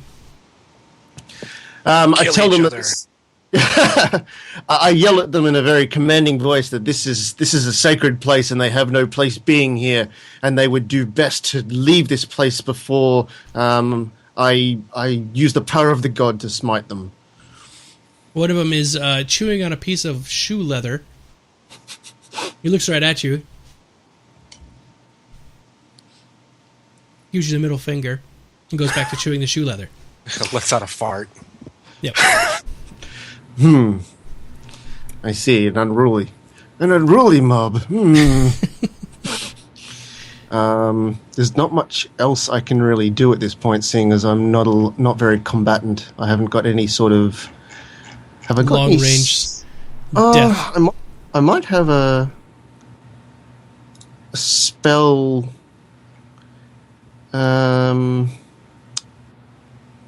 Well, you'd have to wait till the next round anyway. Yeah, no, okay. Well, that's all I can do for the moment. Okay. So hey, go ahead and find the thing. There we go. There we go. All right. So now it's Goblin number 1's turn. So Goblin number 1 notices the drow up on the roof, and he runs. I don't think so. No? I'm very stealth-like. Well, it doesn't matter. He saw you up there. So he looks over and he looks up on the roof, and he gets all excited and he starts jumping up and down on underneath the thing. And he starts saying something in Goblin, which you can't understand. And the other one looks up and he starts jumping up and down right here too. Goblin 2, on the other hand, decides to run this way, and he picks up what looks to be one of those like paper umbrellas that somebody had at the festival, and he's opening and closing it really fast. So he's doing that. So he runs over to that side. Goblin 3, he's moved over to you. The goblin at the bottom. Oops. Sorry, I keep zooming in on you guys. Goblin, the frenzied goblins at the bottom here are jumping up and down around the cart. They're having a ball down here. They're smashing stuff. They're knocking over the wares and everything like that. So that's what they're going to do on their round, and now it's Erel's turn again. Okay. First question. Mm-hmm. With my feet, I am using my dexterity rather than my strength on attacks. Mm-hmm. Did you input that? I believe so. Didn't we put it in? I don't know. Let's see. I don't know where it says plus whatever. Is it under actions? Could be. Yeah, I think it is. It's a dagger. Yeah. What else can you do with your feet? Yeah, I think it's there. It says +2. Yeah, different feats. Yeah, but it doesn't say it on the scimitars. That's why I was wondering. Yep. No, you're fine. I think you should be fine. Okay. Are the two goblins fairly close together? Hold on. I'm double checking here, and it did say strength, so I changed it to dex just now. Okay. Are the two goblins close together? Yes. If I came down in between them, scimitar going either direction, could I hit both of them in one go? Probably not. Okay. You could definitely go for one, though. Because they're pretty far apart. They're like 6 feet apart, so you're a little thing, so your arms wouldn't really reach. Then I will go for the one right in front of me. I will... Go to Goblin 1 or 3? Hold on. 1. Okay. Jump roll, down upon him, 2 scimitars, head off. Okay. Yeah, called shot. Go ahead and you know how to do it? Drop it on him? No, I have no idea. I've never done actual combat. So what do I take? You so you want to use the scimitars. So you grab the 2 scimitars one at a time. You pick them up by grabbing the little die where it says number 1 on your combat. Okay. You pick it up and drag and drop it on the goblin's head. Okay, that was a miss. And that was a miss. Wait. Crit 18. Oh, yeah, they're both misses. Yep. Okay, the 9 wouldn't have made a difference, but it's not doing the +2, just so you know. Should be, hold on. It doesn't matter, I wouldn't have made it anyways. Why isn't it doing it? Alright, hold on, let me just add that in. Everybody who's watching, I'm watching the chat. Thanks a lot for chatting with us. This is our first time. Oops, that shouldn't have been me. I shouldn't have done that. This is our first time using Fantasy Grounds, so there's some. It might be some little things hiccups. that are little hiccups. Yeah. That's 2. There we go. All right, you want to go ahead? You can go ahead and re-roll because those I didn't have it in there before, so it's there now. Are you sure? Yep, go ahead. They were clearly misses. That's okay. We'll see how it goes now. It was my fault because I didn't have your thing in there. Well, at least I'm consistent, if nothing else. Yes. I'm sensing deja vu. Yeah. Okay, 2 misses again. All right, so that didn't work. But you did jump down now, so you are on top of him. Yes. Okay. Yes, I am. All right, next. Are you done with your turn?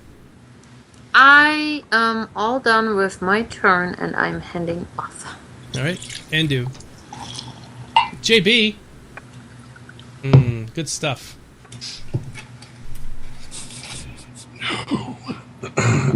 Smooth. I would, yeah, exactly.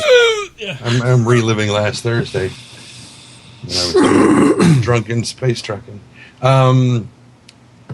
Well, my plan was to have a very specific thing to do, but I did not have this particular spell prepped, so I will remain at the ready. Okay, you're at the ready there in front. Pass off. Okay. Goes to Gavin. What was my movement distance? I think 30 or 20. Let me see. I think I'm a medium character, right? Yeah. Or Says it right on your 10, menu. 15, 20. Yep.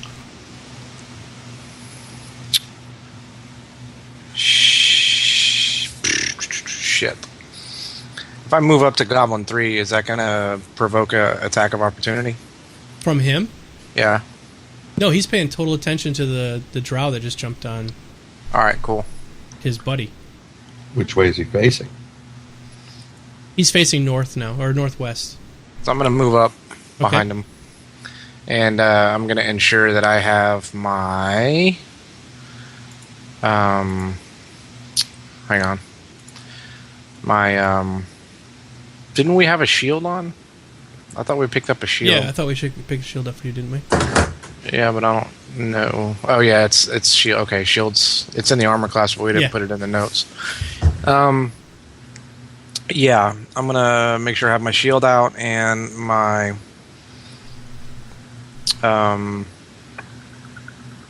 Super Soaker. my battle axe. So close. Okay. All right, next. Yep. The war chanter continues on down below, chanting that silly song about horses' legs. The rest of you can't understand what he's saying. It just sounds like gibberish. But the ones down here are now actually starting to head out. So let me roll their turn here. Like leave? Oops, shoot, went to the wrong one. Sorry about that. It's Kaywin's turn. No, not leave. They're jumping up and down, but they're moving more towards the stage where you guys are. They're worked up to a frenzy. Their Right. mouths are foaming. They're like got their hands and clenched fists. They've been eating toothpaste out of the cart. Gotcha. Yes, Kaywin. What would you like to do? Well, I see the crazy old man that I met last night, and I see the goblins beyond him, and this does not seem like it will be a very good thing. So I am going to take a shot at the war chanter? Okay, sure. Okay. That's within range. Yeah, that's what I thought. Okay. Kill it! Kill it with an arrow! F! Yeah. Right over the top of its head. Welcome to the Bad Rolling Club. I am the worst archer on the planet. Oh, no. So, all right. You miss. Anything Change else? your dice color. Yeah, change the dice color. That will help. Oh, okay, I'll do that. It works. It's magic, I'm telling I've you. changed it like 14 times. I'll change it again. All right, Panry, what would you like to do? This one actually was a little bit farther out. You could almost hit this one, Panry, if you wanted. The one that Which had one? run forward. There's one Goblin 3. He's about... Oh, okay, I see. Goblin 3. Frenzied Goblin. Frenzied Goblin 3, yeah. Frenzied Goblin. The friend zone Goblin. The friend zone. The friend zone goblin. He's always just the friend. Yes. Yeah. He tries so much, but he just really wants to be friends. I'm not particularly handy at combat, so I don't think hitting him would do me much good. Give him a good rap on the fingers.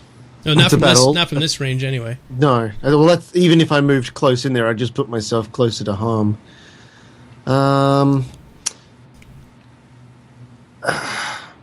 Seeing as I didn't have a chance to prepare any spells, I haven't got anything that I can... Well, that was my fault. If you want to prepare any of those first 3, I'll just say that you prepared them. If you want to prepare, what I'm saying is level 0s. If you want to tell me you prepared those. Yeah. What would you have liked to have done in your 2020 hindsight vision?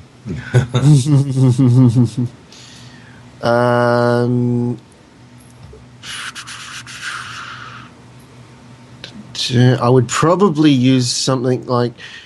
How do I tell what range my particular spell has? If you open up the little button there. Oh, I see. Yeah, and it says touch. Okay, so I can only... Yep, that's cool. It's bad touch, man. Bad touch. Point, I would point out probably... on the doll. Yeah, where in the doll did you touch it? I would probably try and use flare. Okay. To dazzle them, and because I've noticed the. You're within range for that if you'd like. Sure. Yeah, I've noticed the archer having a go at them, and thought maybe if I dazzle them a little bit, they might sort of stand still. So. Sure. She has a better shot. Okay, so I pick up the cast one, isn't it? Yeah, the cast one, and just drag it down and drop it on the goblin's head. Is that right? Mm-hmm. Success. Okay. So yeah, it did a saving throw. It failed. So you have dazzled it. So the Goblin 3 in front. Those of you who are on the stage, Andu and Kaywin, you look down and you see that this goblin just got hit with this brilliant light, and it's like flailing its arms around, crazy. Well, I probably can't see it too well from where I'm at. Yeah, the stage is a stage, so underneath is a. It's just like lattice work. Oh, it's open. It's underneath. open. Yeah. You could step underneath it if you wanted to. It's just like pillars. It's up on pillars. Okay. And yeah, so that's about all that I can really do because I can only do one. So. Mm-hmm. Yep, that's me, and we'll pass off. Okay. So where do we go to next? Is Knob Goblin number 1. Woo-hoo. Back up to Goblin 1. Okay, so Goblin 1 now has a drow on its shoulders. And it's going to step back a little bit and swing its dog slicer at the drow. And miss. I witnessed this miss. It was amazing. See? It misses. Told you. All right. So he gets all upset, and the next one moves closer to attack you from the side. And he does not attack because that's his turn. And the next one... damn it. He runs down this way towards you. The dwarf. So, since I was sort of pointing forward. This guy's coming in on my side. Mm-hmm. Yep. And is that provoke an attack for me? Because he entered my space? No. Okay. Yeah, he's not exactly within range to attack. It's hard. Let's see. Okay, there we go. He's right there. Wow. So he runs in, but he's not really that close. He didn't like run up on you. He's just getting close. You can see he's right up. He's coming at you for sure, but he hasn't reached you. All right. So frenzied goblin 3 is going to be incapacitated. How do I mark that?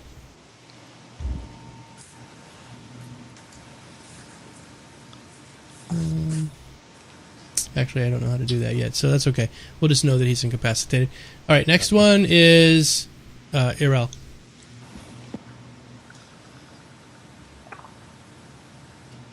Oh, me. Mhm. Sorry. Yeah. You have 2 goblins facing you right now. Okay, now are they close enough to stab one on each side? Yes, I really want to do this. you could literally just go like this and stab at both of them if you'd like. So I would like to do that. You have to call that and tell me which one is going to which. So you pick up. You have 2. No, I will drop them onto the correct. Each one. Okay, perfect. Okay. Here we go. No. Change your dice colors! Yeah, you gotta change your dice color. You rolled exactly the same or both. Hell. You just kind of go whoosh right past them, and the dwarf is like, "What the hell?"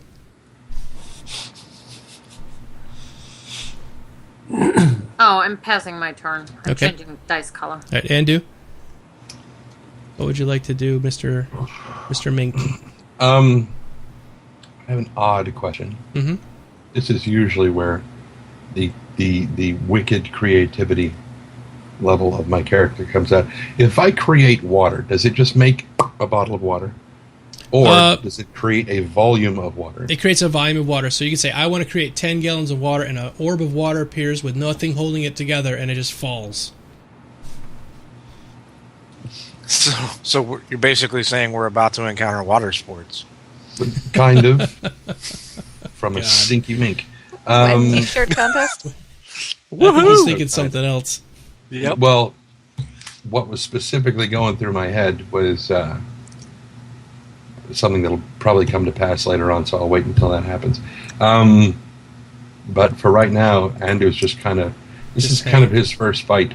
Okay. And he's a little freaked out right now, so he's kind of backed up against Yeah, you're the kind of post. pinned. You kind of got 2 fights going on around you, and you don't... I mean, because I unlike some old fuckers, I actually did prepare my spells the other day, and unfortunately, guidance was not one of them. Otherwise, I would have reached up and tapped Kaywin on the foot and given her guidance so she'd have the +1 to her attack, but I didn't prep guidance, so never mind. Damn you! Damn Yeah, you. I know. Damn you to whatever. Damn All right, you, fair dirty enough. furry. At the ready. At the ready. Moving on Oh, right. I forgot to that. Mr. Gavin. Thank you. So I see this dude, Goblin number 2, come over, and I'm gonna move into range and just sort of, since he's sort of at my side, I'm going to make a slashing, as a pretty rough slashing maneuver as I turn to face him, Okay, yeah, do it. and with my battle axe. Let me see. Was this the right roll? And it's a miss. All right. So now I am facing that dude, Okay, and that's all I got to do. okay. The War Chanter is now switched up his song, and he is moving behind the stage here. The next one. All right, Kaywin, it is now your turn. Kill it! Kill it! Did you change your colors? Oop, can't hear you. Can't hear you. Did you know that I have to unmute myself for you to hear me? It's amazing! What spell is that? That is mute spell. Okay, anyway, I am... cast it on others. Summon volume. yeah, I'm gonna go for the War Chanter, and I did change my dice colors. That's what happened. Okay. All right, let's see if it worked. Dun, dun, dun, dun, dun. Oh, yeah, it did. Ooh! See, I just mentioned guidance. And it works. That was a good one. It was a hit. Okay. So now roll for damage. You see there's... That's the 1d6 right next to piercing, it. right? Yep. Woo! Oh, he is heavily damaged. Nice. So he actually stops singing. Well, yeah. Suck it. He goes, because you shot him right in the middle of his chest. Suck it, War Chanter. He's got an arrow sticking right in the middle of his chest. A sucking chest wound. There you go. It has a sucking chest wound, yeah. So, that's awesome. So that was a good hit. And that's your round? A palpable hit. A palpable hit. Right in his chest. All right, it is now Penry's turn. Goblin 3 is still... Yeah, he's out of it for a little bit. Yeah, okay. Yeah. I noticed Goblin War Chant has been damaged. Yes. Frenzied Goblin 1 heading into the building? No, he's running along the top of the steps. Okay, alright, that's okay. While So he's doing that, by the way, you notice he has like some kind of fecal matter in his hand. He's smearing it along the wall. Ooh. Poo flinger. Yes. He must have got a hold of my dice earlier. The poo dice. Because they look awfully chocolatey. Chocolate dice. Oh, that is terrible. You know what you should do to make yourself not think about it? Figure out what your turn is going to be.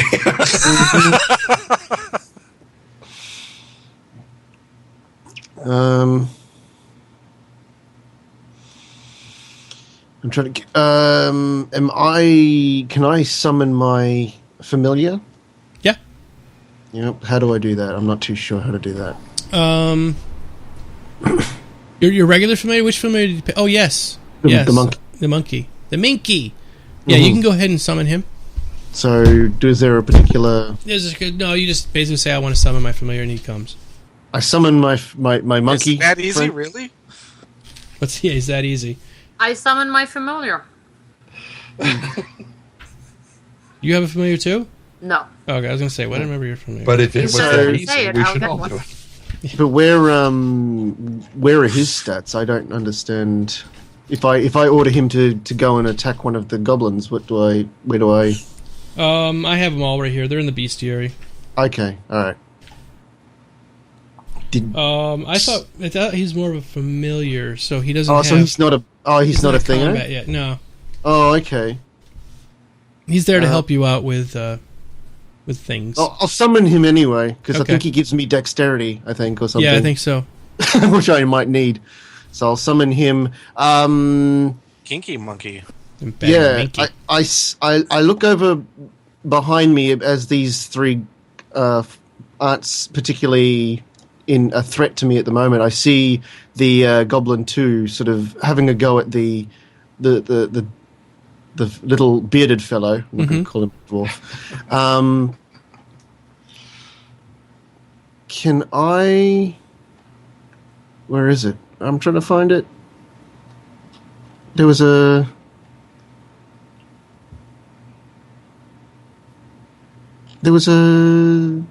thing I could cast on him. That's right. How heavy is the goblin?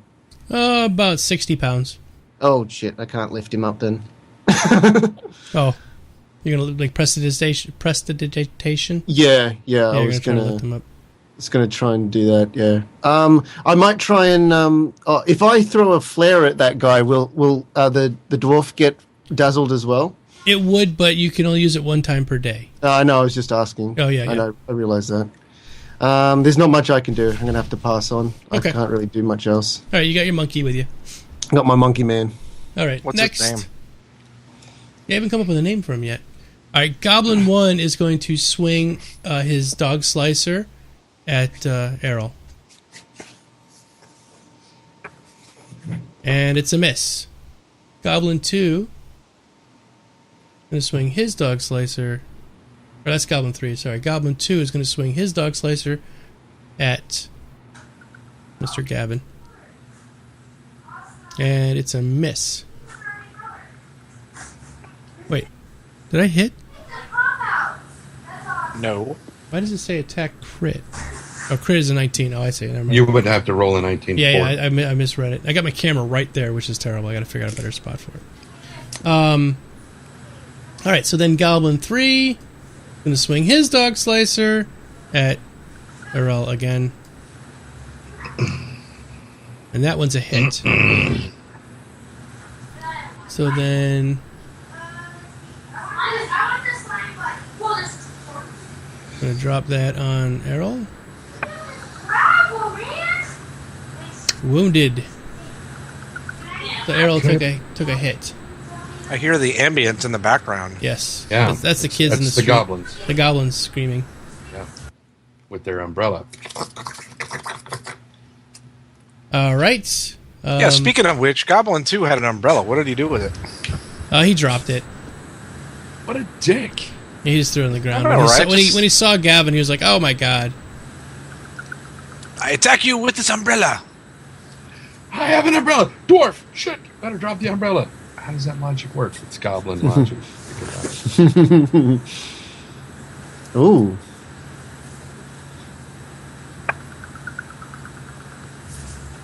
Ooh. Next. They're up on stage. They're going to do a dance.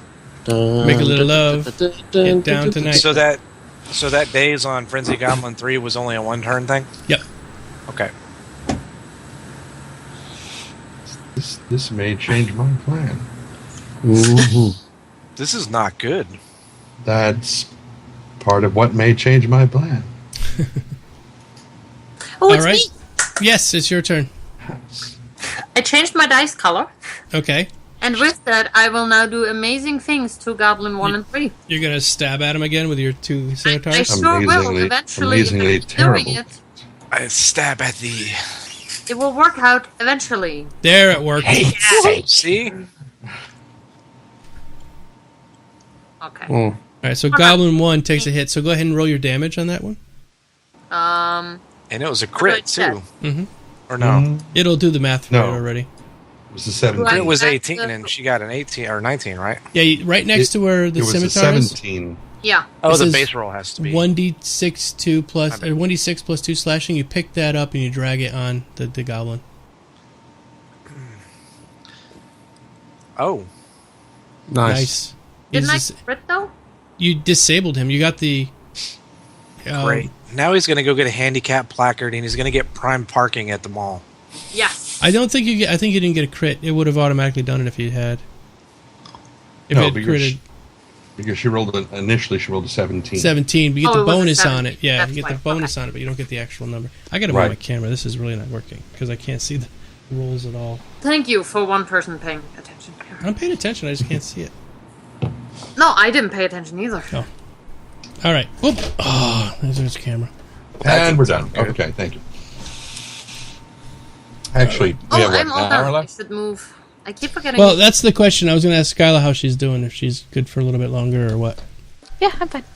Sweet. All right. There we go. Oh, it's Sorry. me. Yeah, it is your turn, I'm Daniel. not- Sorry, I I'm was not fixing my hearing- camera. Yeah, that's fine. I'm not hearing the ding. I saw it in the options, but I don't. Yeah, no, the GM's got to turn it on apparently. 'Cause Oh. it's a GM option. Is it? I don't know where it is. Yeah, that's what Yeah, I thought. find it. if you go to Um, options, there's a combat GM. Turn bell on. Ring bell for PC turn. It says off. So you should probably be able to turn that on. I think. It's a terrible Our bell, GM by is the a way. dick. I am. It's an asshole. Wait, is he a dick or an asshole? Because those two things go together like hand in glove. Moving on. Meat scabbard. Ooh. You are making me like you all the more with every single passing second. I need to decide what I'm doing. Yes. Because this has changed my plan. My initial plan was, since First Blood has now been drawn against our lovely Ebony Lady, I was going to head that way. Granted, I doubt I can cover that distance and act all in one turn. But now that we've got our little friends moved in here, she's not terribly wounded. Okay. I'm going Flesh to wound. start. Yeah, it's only a scratch. I'm going to start moving this way towards the stairs. I'm not sure how far I can move in one You're 20, I believe, right? You're small. Yeah. Yeah, four tiles. Yeah, 4 tiles. So 1, 2, 3, 4. Because I'm gonna head for the stairs. 3. So you can get up on the stage. I don't think I can actually, climb. The stage can't I be would that tall, could it? Well, I'm 2.5 feet. Jesus Christ! The stage is 5. So I would have to put my staff away, climb up onto the stage, and that would take a full round to do that. Yeah. You say staff, so It's really more of a tooth. more of a twig. You put marshmallows on the end of it, and you toast them over a campfire. That's really all it is. Schmorts. Going back to my whiskey now. Go ahead, carry on. Oh shit! All right, carry on. There you go. It skipped me. What? How did it skip me? It hasn't gone to yet. Sorry, there's an NPC that's sitting there that I'm not using. I should probably take off. Oh, I see. So I'm going to continue my hacking pig ways with my battle axe. Oh, Trendane, that's sad sight. What did he do? Nothing. He's killed it. Oh my god, you got a 20. Nice. I was doing this. No, I'm just saying it's sad because you killed the bottle. I didn't kill this bottle. All right, I drank this much of this bottle Tonight, yeah. No, ever. I don't like this stuff. It's JB. It's like the cheapest scotch out there. Yeah, I'm surprised it's not in plastic. But go ahead. Go ahead, Dorfin McHump and Suck. All right, so yes, you hit. Oh my god, yes, Goblin 4 is Still not a crit? He's pushmutzed. Yeah, but that's pretty weak for a crit, though. That's kind of... Well, you would have had to have rolled a natural 20. Mm-hmm. Well... On that particular weapon, it's a natural 20 for the crit. Oh, that's right. I'm sorry. Okay, next one is the Goblin War Chanter, who is incapacitated, so we will move on. So, fuck that guy. Kaywin, it is now your turn. You have a goblin right next to you. Yeah, does that count as point blank then? Yes, it will count as point blank. Okay, I guess I'm going on to that guy then. And it's a miss. He must have made you nervous as he hopped up there. Jesus Christ. Stab them. Just take the arrow and stab. She did kill that War Chanter a moment ago. Well, kind of. Kind of. He's got a sucking chest when he's trying to figure out how to get that arrow out of his chest right now. That Good was luck. Yeah, that was my other plan, actually. Kaywin, you're done? So she attacked. Does she still have a move? She can move up to 5 feet, yes. Okay. You could move 1 square within the same round if you'd like. I think I'm okay. You good? Okay. Ballsy. Mr. Stock S. Henry. Oh, this foul-smelling beast is too close. It's up in my junk. So, get away, get away. Bad touch. One of my spells that I would have prepared would have been the acid splash touch. Yes, you may touch him with your acid splash. So I'm going to... I could probably touch either 2 or 3, couldn't I? Yeah, you could touch the 2 and 3 together. They're right there. I can't touch them simultaneously, though, I don't think. How many hands do you have? Yeah, you Sorry. can. Sorry. Can I? Yeah. Can I do that? Can I Yeah, try yeah. one on each? Okay, so... cast... I drop it on his head, don't I? Yeah, drop it on his head. That one. That was a That's miss. a miss. And then... Change your color. that one. I don't know. The Pepto-Bismol green is... Green? What? Pink. That JB is affecting you already. I missed them both. Yes, you missed them both. Okay. Obviously. It's because they're right there. How far can I move after that now? 5 feet. I'm going to jump down off the stage. Okay. I was about to say, for both of y'all having point blank targets. Well, in Panry's defense, he was doing this. Yeah, he was. So... Can you roll an acrobatics check for me? Yeah, sure. Where's that? You are old. And Abilities. You are old and trying to hop 5 feet off a stage. Abilities? No, skills, Yeah. wouldn't it be? Skills. Yes. Acrobatics. You shall not touch. Don't I get a plus for my dude? Plus for your dude. Oh, your monkey. His My spanky monkey. Your minky. My Just- monkey. Yeah. Yeah. Give it a roll and just see what happens. You should call him Spanky. Oh my God, yes. Yes. Oh, you do fine. You hop down without a problem. What the? He gives me like a +3 in acrobatics, I think. Yep. All right. So next up, Oh, sorry. it's okay. Yeah, jumps off stage. We will breaks we will eventually learn to click the later. It's okay. I forget all the time myself. I've got so little room. I have to keep everything overlapping just so that I can see everything, and I Yeah. keep covering Now it up. Goblin 1 is disabled. Mm-hmm. So Yes. he does nothing. Goblin 1 is... Oh, he is. He has 6 wounds. Never mind. Yeah. And Goblin 2 is pretty beat up, but he can attack. So he's going to attack at Mr. Gavin. Good luck. I was going to say, don't tell him that. It's a miss. He's sweet Come miss. at me. Goblin Dost thou 3. even attack? Have at me, thine bro. He hits RL. Worst drow ever. Oh, 4 more points of damage. Shit. She is hurting. So, next up. Oh, the Frenzied Goblins. Okay, Frenzied Goblin number 1 is going to attack with his dog slicer at... But you're Cameron? on 2. What's that? You You're went on to 2. I went to 2, you're right. Sorry, yeah, go back to 1. My bad, thank you. Mhm. Overshot the mark. That's okay. Oh, he hits Kaywin. Here's where 19. shit gets real. Okay. Shit's gonna get real quick. We're all Kaywin. gonna die.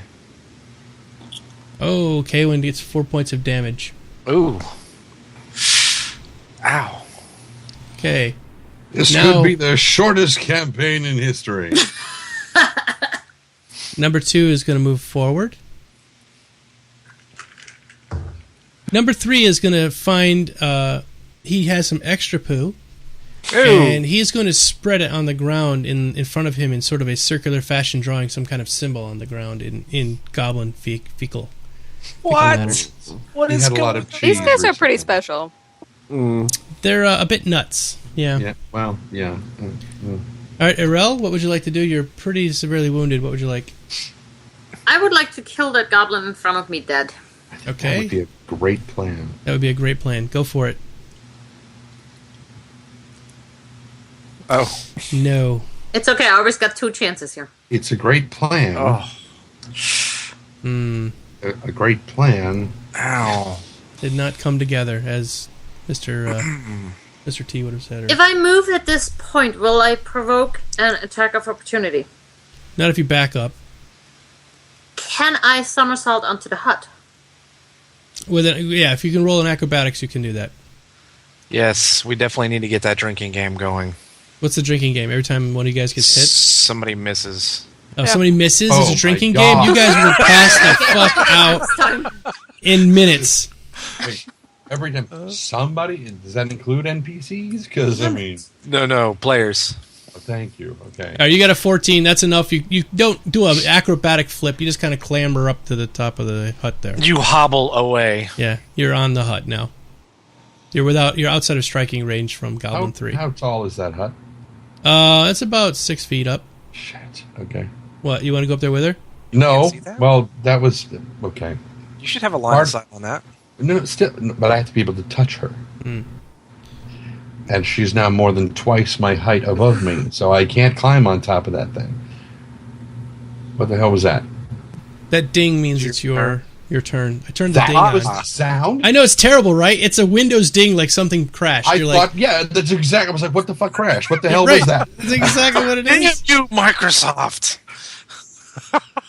Oh my god. Okay, well, okay, now my other plan is not quite working again, but I can move 4 tiles. That's just a barrel, that's right. That doesn't prevent me from moving into that square. There, That will you can go. teach you to make plans. I know. You Just can wing it. It's just a little 2-foot high barrel, 3-foot high barrel. You can jump up on it. If you Okay, had but I could do that. Yeah, technically, Yes. you could move right behind Skyla. You could get behind Skyla. Get Oh, thee well, behind. then. Yes. Yes, that was my plan. But can I still act? What was your plan of action? Guidance. What's that? Guidance. Or has she been hit yet? She has. I ask yeah. as if you're not right there. You know. Well, if you do a full move, you can't do a normal action after that, right? So I think Right. in this case, I'm not. You won't be able to do it this round, but next round you can. Okay. Okay, so you're done? All right. Moving on to Gavin. All right, I'm going to continue hacking away at this dude. Okay. Ooh. It's a good hit. A solid hit. Oh, you knock it completely unconscious. You come back with your axe and slam it right in the head, taking part of its head right off. Just like... Nice. And he falls over, gurgling on the ground with... So I'm he really is down. glad I'm not playing a chaotic evil character. What'd you do? That would just be, masturbation sounds. Yes. God. We're here to role play, not role play. Oh, sorry, I didn't capitalize it properly. Capitalization is the difference between helping your Uncle Jack off a horse and... Okay, carry on. Yes. The War Chanter has managed to break off the arrow that's in his chest, and he is running around this side of the stage. Mm-hmm. All right. Kaylin. Ding. Ding. Let's see.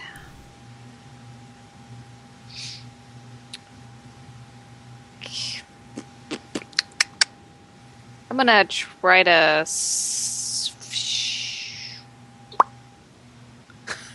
You're gonna do something. I'm gonna do something. I'm gonna do a thing. I don't. Frenzied Goblin number 2. Is that regular, or that's not point blank? Is it? Which one? Yeah, they're anything within like 10 feet is point blank too, so you're fine. They're all Oh, is point that blank. okay? Yep. Okay. Ooh, you hit. I hate my. I did. Oh, Yeah. I did. I thought my brain just read. Of course you did. For funsies. Of course you did. Of course I did. Okay. Ah, he's wounded. Good hit. Okay. It's the arrow Really goes hit it sticking that time. right into his shoulder. He ends up dropping his dog slicer. Aha. Get for slicing dogs. It's just I'm gonna. No, never mind. I'm not. I'm good. Okay.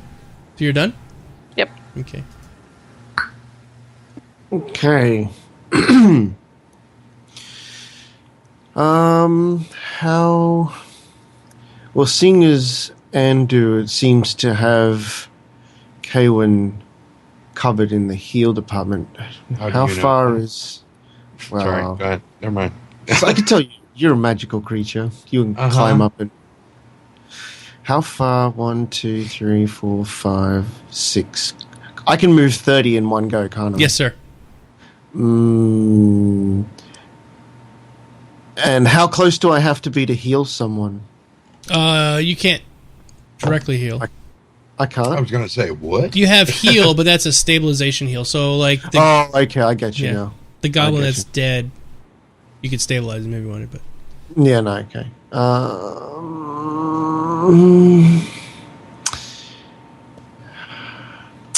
I don't know. I've only got one more spell left to use. Abilities, actions. You can always melee as well with your... I can. Yes, you can hit people with your stick. I'm gonna go balls to the wall and try and smash this war chanter in the head with my big stick. All right, so whip out your big stick and smash him in the head with Ooh. it. Hold on can while I see I that? whip this out. Can I see right. that from where I'm That's- standing? Yes. Would yeah, you like can. another Schnitzengruben? That's it. 12 is my limit, baby. Let me get a hold of some vitamin E. There we go. Oh, it's a miss. Seriously? Yeah, he's, Okay, honey, talk to me later. We'll work on your stick action. It's all right. Okay. Well, now that I've done that, how far can I move after that? 5 feet. yeah. Well, I'm going to back away from him, seeing as I embarrassingly You like miss. you go running up to him and you swing your stick and you're like, Okay, that missed. I'm gonna say that. I didn't mean that. I'm stepping back here. Yeah, I'll be over here. Yeah, he looks at you and he growls, and blood's gurgling out of his mouth in a frothy blood because he's got a lung punctured. That pink Pepto kind of frothy. Yeah, exactly. Yeah. Those of us who work in the medical field, we know. The sucking chest wound. All right, Goblin number 1 is incapacitated. Goblin number 2 Is dying. Dead. Why? I don't understand why it keeps bringing him up, but that's okay. You know what? It's not officially dead yet. I can turn them off. There they go. There you go. All right. And let's see. That moves us down to Frenzied Goblin number 1. Quick question. Yes, What's sir. the difference between disabled and dying? Can he come back from disabled during this fight? Yeah. You skip Goblin 3. What? Did I?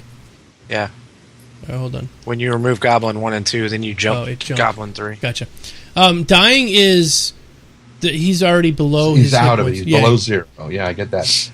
Disabled Means that if there was a healer, like a goblin healer, could run up to him and he could stabilize him, he could keep him at 0, or if he had a big enough heal, he could bring him back. Yeah. But in this particular case, with these particular NPCs, he's not going to be... He's not coming back. Okay, fine. So I just he's out delete of him off the rotation. thing. Gotcha. Yeah. Okay, thank you. Yep. And by the way, everybody, if you're watching my stream directly, you're seeing the GM screen, which you can see a lot more stuff behind the scenes. Everybody else is streaming right now, and I put a link up that you can watch all of our streams at the same time. It's bit.ly/ROTRL, which is Rise of the Runelords. And you get to watch all of us. But you'll see on their screens that they won't see these other NPCs, which I have grayed out right now. On their screen, they only see the other one. So if you want to kind of see the difference between the GM screen and the player screen, you can do that. Okay, so Put back your to, hands down! Oh, I have another question, though. Yes, sir. Where is Father Dickface? Or whatever. Yeah. Father Xanthus, you saw him... shits. No, he's not... He didn't run away like in fear. He was running... You saw him run inside. Inside, yeah, he ran inside the cathedral. So the people outside consist of all of us, and everybody cleared the area. Yeah, You know, it's amazing because he had this like giant ball that made lots of noise, and you would think that... This all started when he took that ball and he cracked it on the ground. Well, when you take the balls, I mean, he racked his ball, and he could have racked it on a goblin. Stop talking about your balls and get on. But they're my father's balls. So let's move on. Poor Continue. Skylar wants to go to sleep. Mr. Goblin. She's trying to gag herself. If I could make myself vomit, I could leave.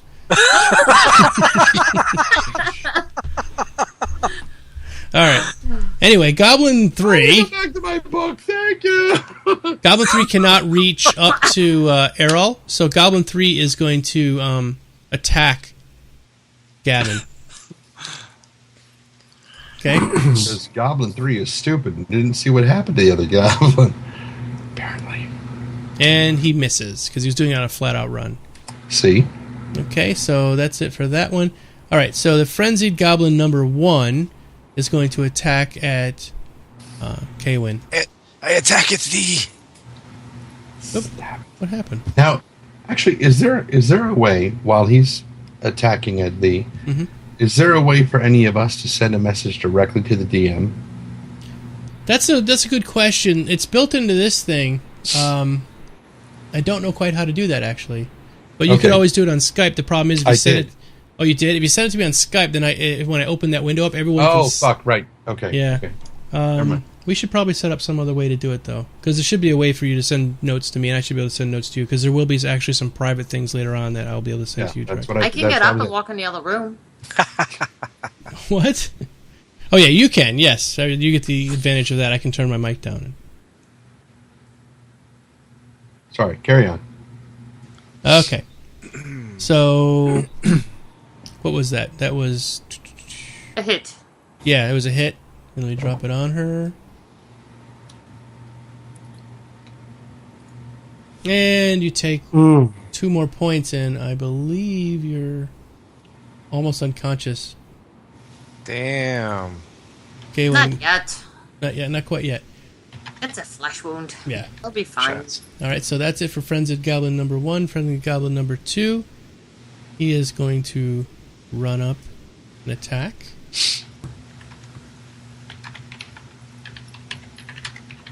Oops, keeps dropping right there.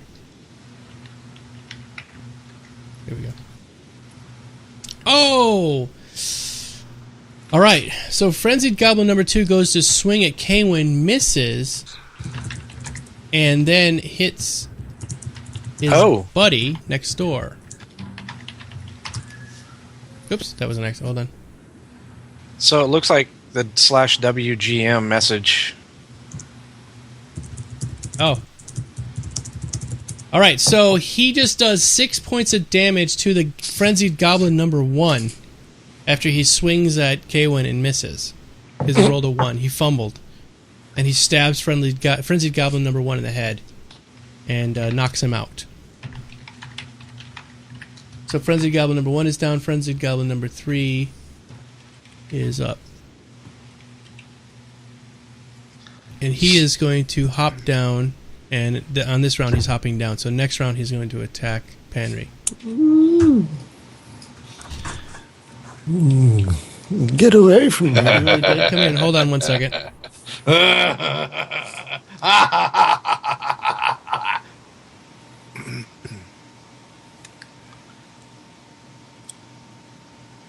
What just happened?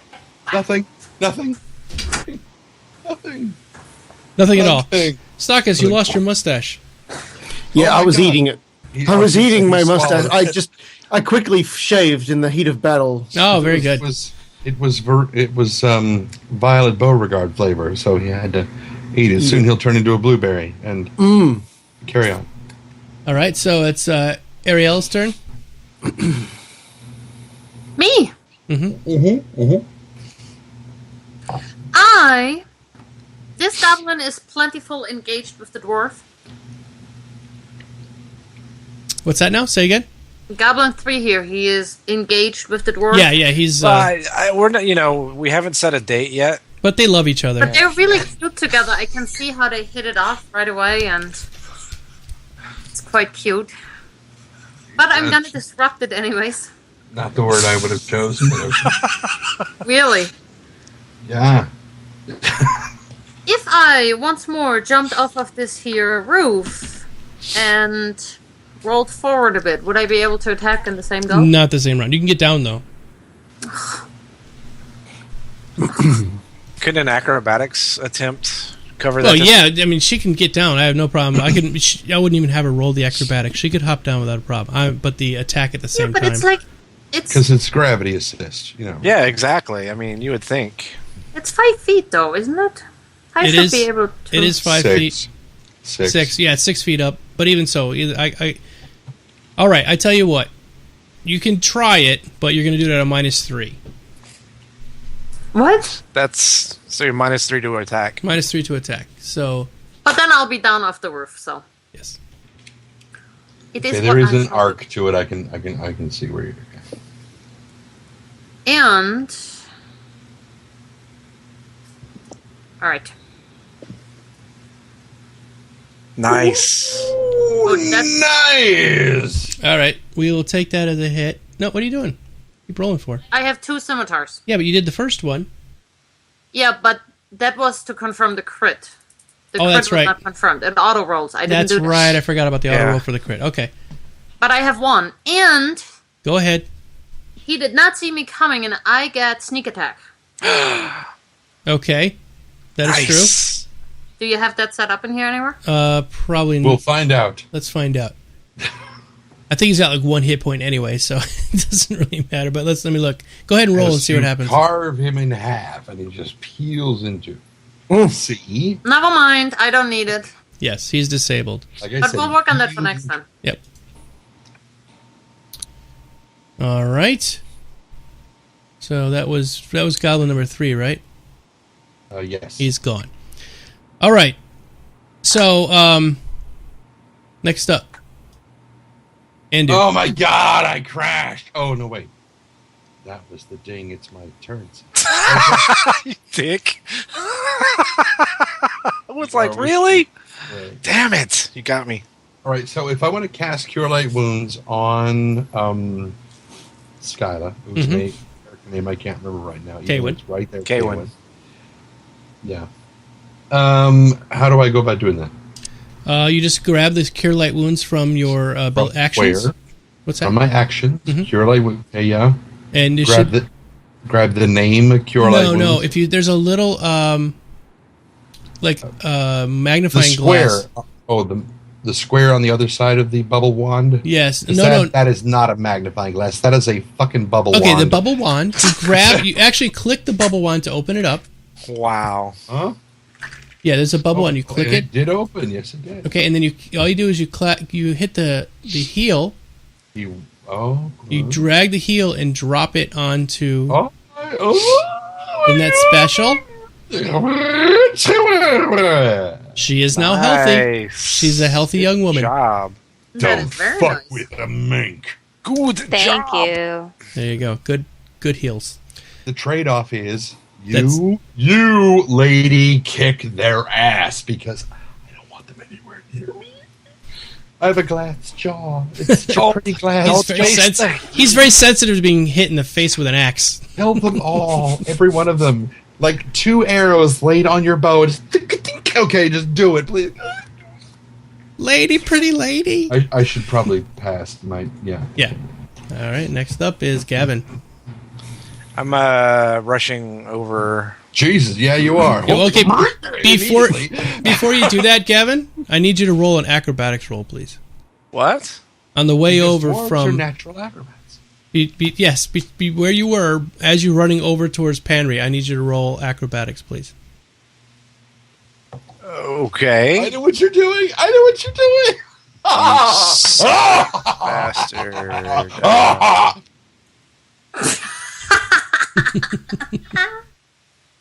Oh, yeah. All right, Gavin. As you were running from that square I thought it was a 15. That's a 5. Whew. So as you're running from that square over to Panry, you slip and fall straight on your face. And you will take... But that was a 15. What? No, it's a No, 5. it's a 5. Was it? I thought I saw saw 15 originally too. So you gonna let me know what happened there? Because actually, I only moved my normal move space. I know. Hold on, I will. So I wasn't technically running. All right, you take 2 points of damage as you trip and fall on all of your axes and swords and stuff. So you can go back. You ran all the way, but you slipped and fell first as you were running. Well, okay. Right. The reason for it is you just ran through a huge puddle of oil that was thrown there by the mink. no, by him. Oh, by you. That's right. He's the one that threw it. You threw the oil. That's right. Yes. Oh, okay. So in the future, can you mark that on the map next time? I didn't have oil spill on the map. Yeah, or mark it with something. Okay. This is why. Because that goes into my decision-making process, and I wouldn't fine. have made that stupid of a mistake. It's okay. So, just in the I think future. you were the one who threw it. I think you might have to mark that. No, wait. No, I get what we did. I totally get it. I'm cool with it. Just in the future. I say, okay, by the way, remember you're standing in the oil. Yes. Yeah. I should have, yeah. Fair enough. Because that was the original reason why I asked if there was a way that we could communicate with the DM privately, because about half an hour ago or so, I sent a Skype message to Domo saying, "Isn't he standing in the oil that he threw earlier?" Because I am a dick DM, and you'd better track what you do, because I will absolutely hit you in the face with it later on. So, you like hitting in the faces. well, kind of, yeah, kind of, but. Again, it's kind of the learning experience thing. So Yes. I promise I will heal you when we're done. And I promise I will try to mark it Don't next worry, time. he's a dwarf. He doesn't have far to go. He didn't have far. Yeah, if he was like at the height of Panry's, he would have taken 1,000 I'm points shorter of than damage. he is. I take offense to that. Okay, and I should now what? I don't know. I don't know. All right, let's move on. This is a little bit of a flesh wound. Yep. All right, the Goblin War Chanter is now running up on Panry. And that's his move. Ow. The, whoops, Kaywin, sorry, I missed you, Kaywin. Go back. Kaywin, what would you like to do? You're now fully healed. Lovely. I'm gonna do a short move real quick. Shoot, come on. Can I do that? Oh yeah, absolutely. Okay. Would you like to do an action first? Because that's within 5 feet. You could shoot your bow or something like that and do the same thing if you'd like. Okay, yeah, I'm gonna shoot at Frenzied Goblin 2 regardless, so... Okay, go ahead then. I just wanted to get away a little bit. Alright, that's still point blank? Mm-hmm. That's what I thought. Ah, miss. It goes flying right over his shoulder and lands right into the wood. Doosh! Right behind him, and a nice... Your arrow's stuck in right there. I'm disappointed in myself. Alright, next up is Penry. What would you like to do? You have 2 goblins at your face. I think I still have 1 spell left to use. And I'm going to use Ray of Frost. Okay. They're within touching range for sure. Touch them both with Ray of Frost if I can. I think it's more of a ray, so whereas the acid splash comes out of your hands, this is a ray.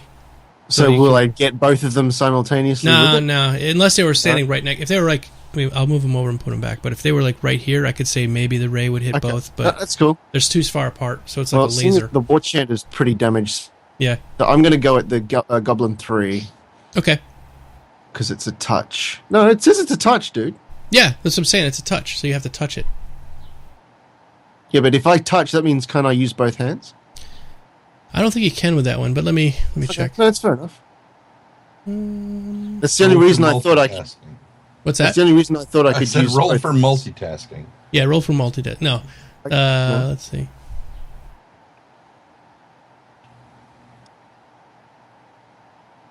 Cast it in one action.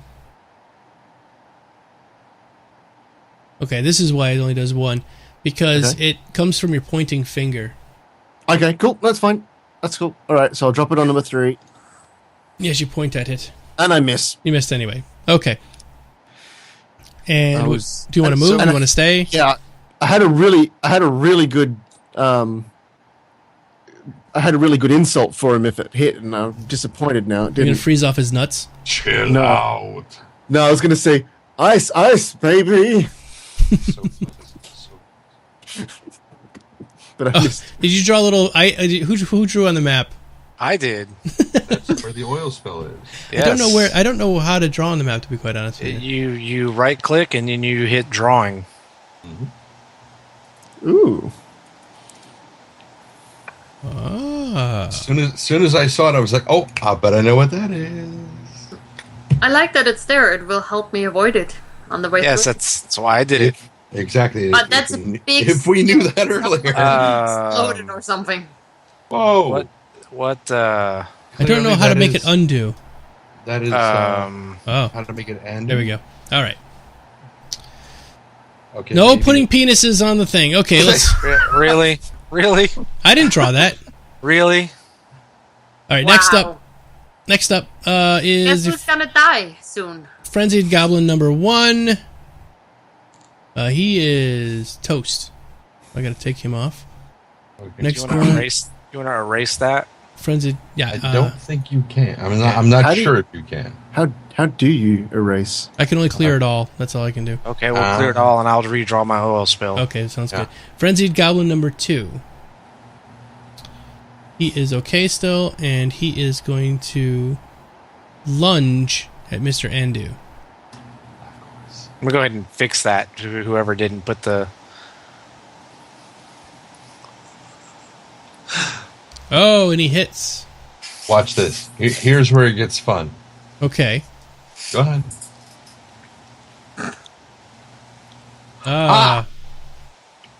What? Oh, only 2? Yeah, only 2.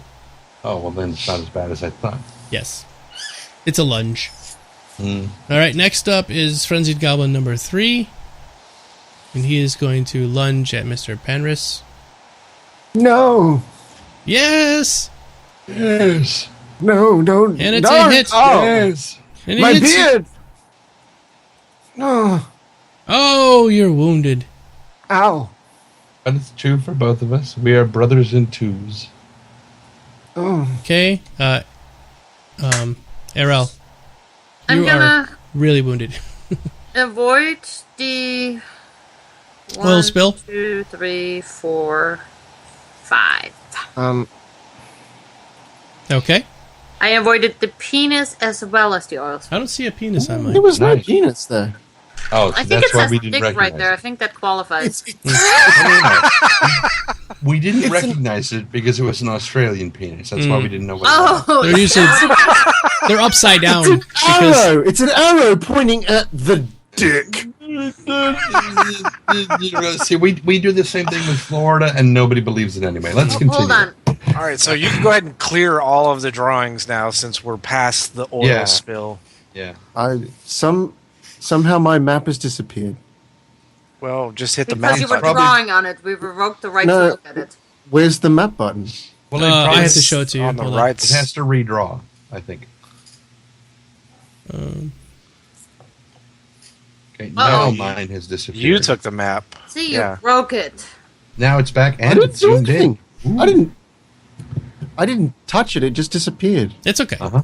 That's all right. It's fine. I have a very nice zoomed in view Of the everything dick. in it. I Goblin, just can't see anything else anymore. goblin So good. douche in my face. All right. So what's up next? Who's the next? Is Ariel? Okay, you already went. Andu. Oh, So- I'm God sorry. damn it! I crashed. Oh wait, right. Yeah. Sorry, I have to reposition the maps now that it's decided that it's going to zoom in the way it did. Okay, so now, given that we've done this whole acrobatics blah blah blah blah blah bullshit thus far, if I'm dropping my incredibly tiny short ass off this thing and moving to say here, you can how do much? Okay. that. Just roll in acrobatics for me. Okay, give me a second to find out where that is. That's probably under skills. Yes. Oh my god. Oh, you leap off and do a flourish as you land. Do not fuck with a mink. Okay, Right. and I shouldn't have said that because now I'm going to really screw this up. So under actions, I believe I still have a cure light wounds, and I click on the bubble wand, which opens the shop, and I say, "I love you, Mr. Dwarf." Hold on. I think you Oh only get- god, damn it! I think you only get one of those a day. Yeah, that's what I thought. Yeah. That's what I thought too. I have cast equals 0 of 3. Oh no, that just means you hadn't.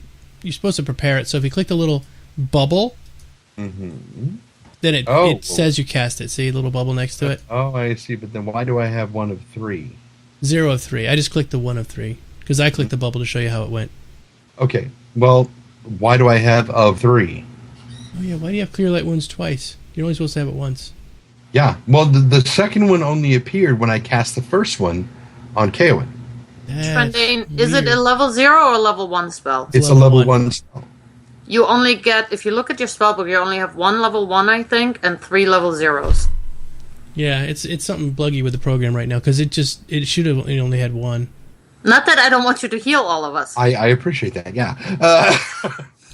Yeah, it might be a bug. That was In my particular, plan. actually.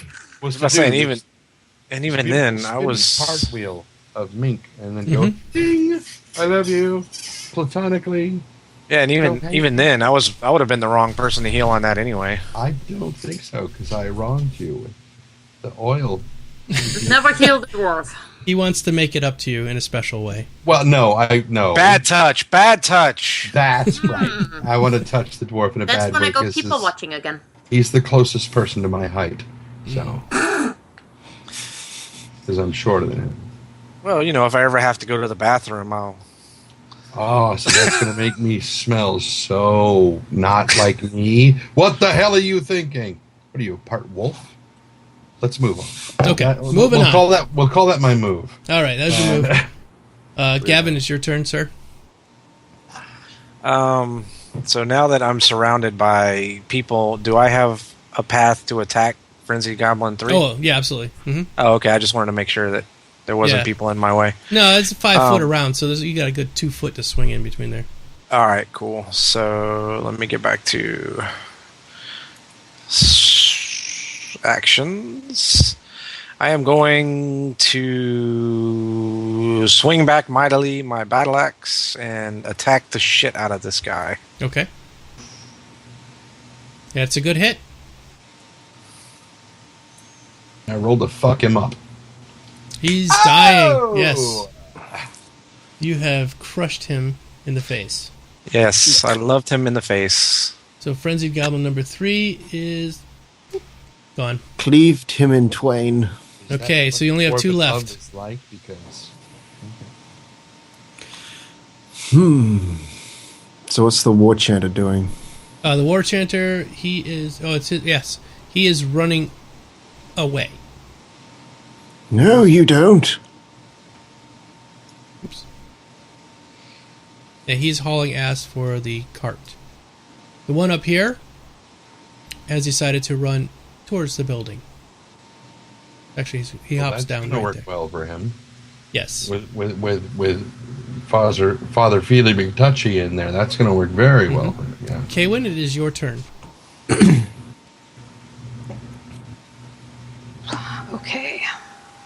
You can do it! Kill him dead. Can I get to the... Okay, never mind. I'll You just can do the shoot him, yeah, if you want. the War Chanter? No, the Frenzied Goblin hop the down number right 2? Yeah, Yeah. that's what I thought. Okay. I was like... now. It's a hit. Nice. Nice. Kill him. Ooh. You killed him. You just hop down, you pull back, and you shoot an arrow right to the back of his head. It goes through the back of his head, comes out of his mouth, and he falls over face first.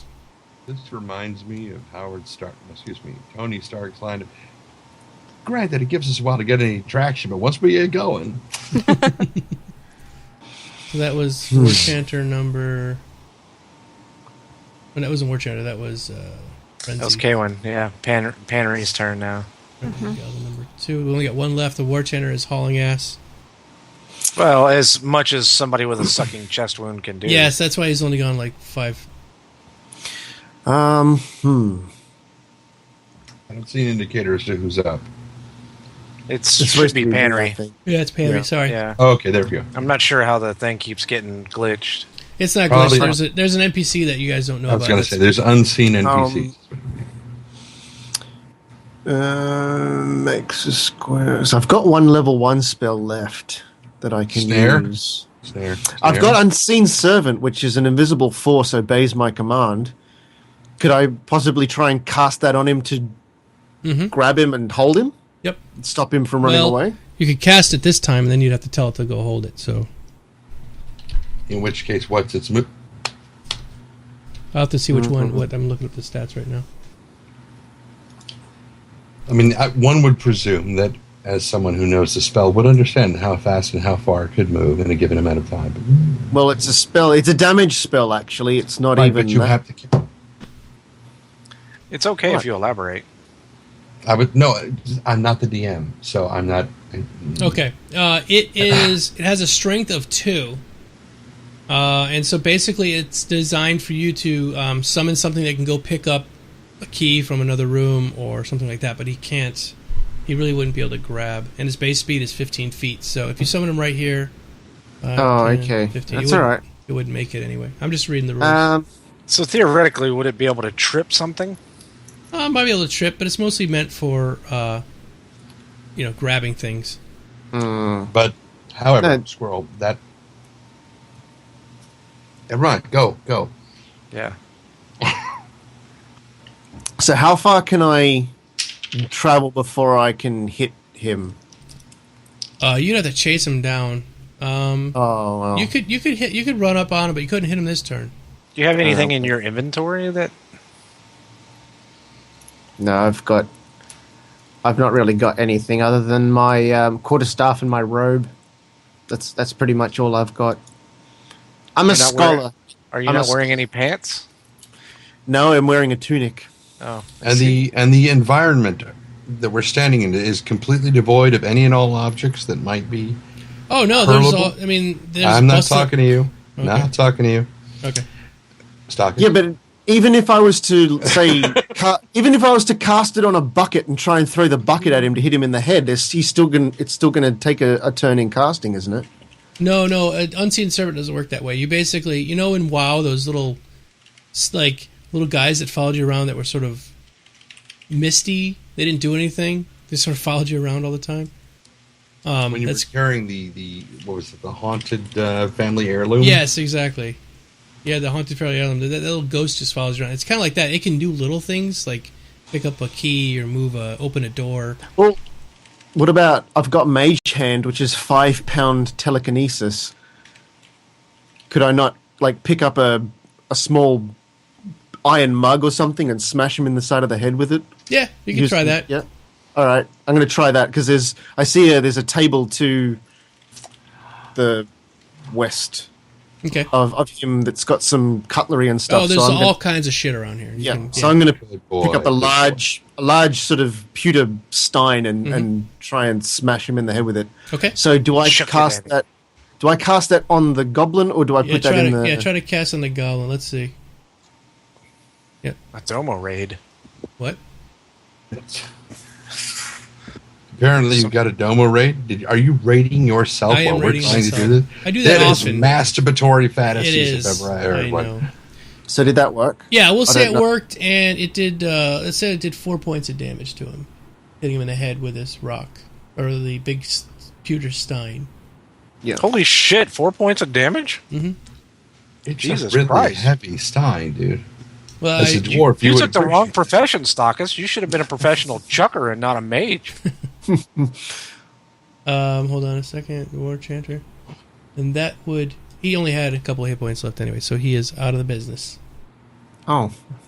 Didn't You mean to kill kill him, him. he smashes him in the head, and he kills him That dead. was one goddamn heavy ass stein. Yeah, well, he had up to 5 pounds. That's 5 5 pounds. You throw 5 And pounds at someone's why, head. that's why it was still there, because nobody wanted that goddamn thing because it's so damn heavy. It's so big. I didn't mean to knock. I was just trying to knock him over so we could maybe interrogate him or something, but it killed him. Oh, but, okay, yeah. I see how your brain works, Doc. Thanks so much. We're trying to interrogate a motherfucker, and you're going to go off and get... Okay, fine. All right, so all of the goblins that are in this immediate area have been taken out, that you can tell. You hear more noise going on in the background in the streets. You hear screaming and yelling, little kids yelling, dogs being ripped to shreds. Great. So there is more action to be had out in town. But I think this is probably a spot to stop. So the And tired... I saw the nod from Skyla. Yeah, Skylar I saw that. Oh, yeah. She's- Oh, yeah. Oh no, I didn't. It was subconscious. She's tired. I hate. Subconscious She just got equals- back yeah. from E3. I feel bad keeping her here. And then this is only our first run to kind of get the wheels moving. There is a hell of a lot more to go with this encounter. So we'll go ahead and I will give you guys experience and loot for these guys. I don't really get a lot because I kind of hid under a stage for Yeah, quite you get what you It get. did heal me. The way the yeah, that was like the one freaking thing that I did. the way the loot and the XP is going to go for this particular thing is it's cumulative, and what I mean is you add it all up. Somebody adds it all up, and then you divide it amongst the 5 of you. Oh, so it's like pooled tips at a restaurant. Yes, that's why I'm saying you're That going to get what you get. sucks. As someone who was a very bad waiter. Yeah, you hated that. Yeah, there will be times that you will get individual XP for doing things specifically, but for right now, in this particular scenario, it's all pooled. All right, so for the 3 goblins, you get 135 each. Somebody going to keep track of this? No. Somebody's good with math and numbers and words. Oh my God, is that not me? That is not me. Holy shit, that is not me. Somebody? Keep going. Okay, 135 each for the 3 goblins. Another for the frenzied goblins, 135 each. And the goblin war chanter is 200 for him. Is this gold or EXP? XP. You find 4 gold amongst the 6 goblins there.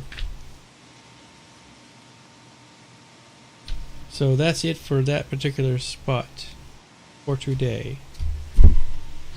All right, and we are, for you guys who are looking at the track, we're using the fast track because by the end of this thing, you should be level 20, somewhere near the end. I'm not level 20 yet. No. Level 20 is the max level in Pathfinder. So I'm not level 20. So I don't. What's, the end of the whole thing. yeah.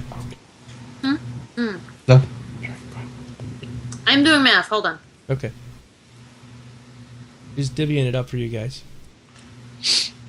So the plan is, everybody who's hanging out in chat, we will do this every Saturday night unless something major comes up, but that's the plan for now. And Trendane is playing a cleric. There's a bunch of questions that have been coming up in the chat there. And thanks for coming over, Burke Black. I'm just talking with the chat. Oh, I see how it is. So what'd you come up with there, lady? I believe we each get 202 experience. Okay. There's 5 of us, right? Yeah. Mm-hmm. Okay. Well, actually, no. Add another 50 on that for everybody. So 252 apiece. Okay. The reason for it is this campaign was written for 4 people, and I have to add in for the 5th person. So how does that work then?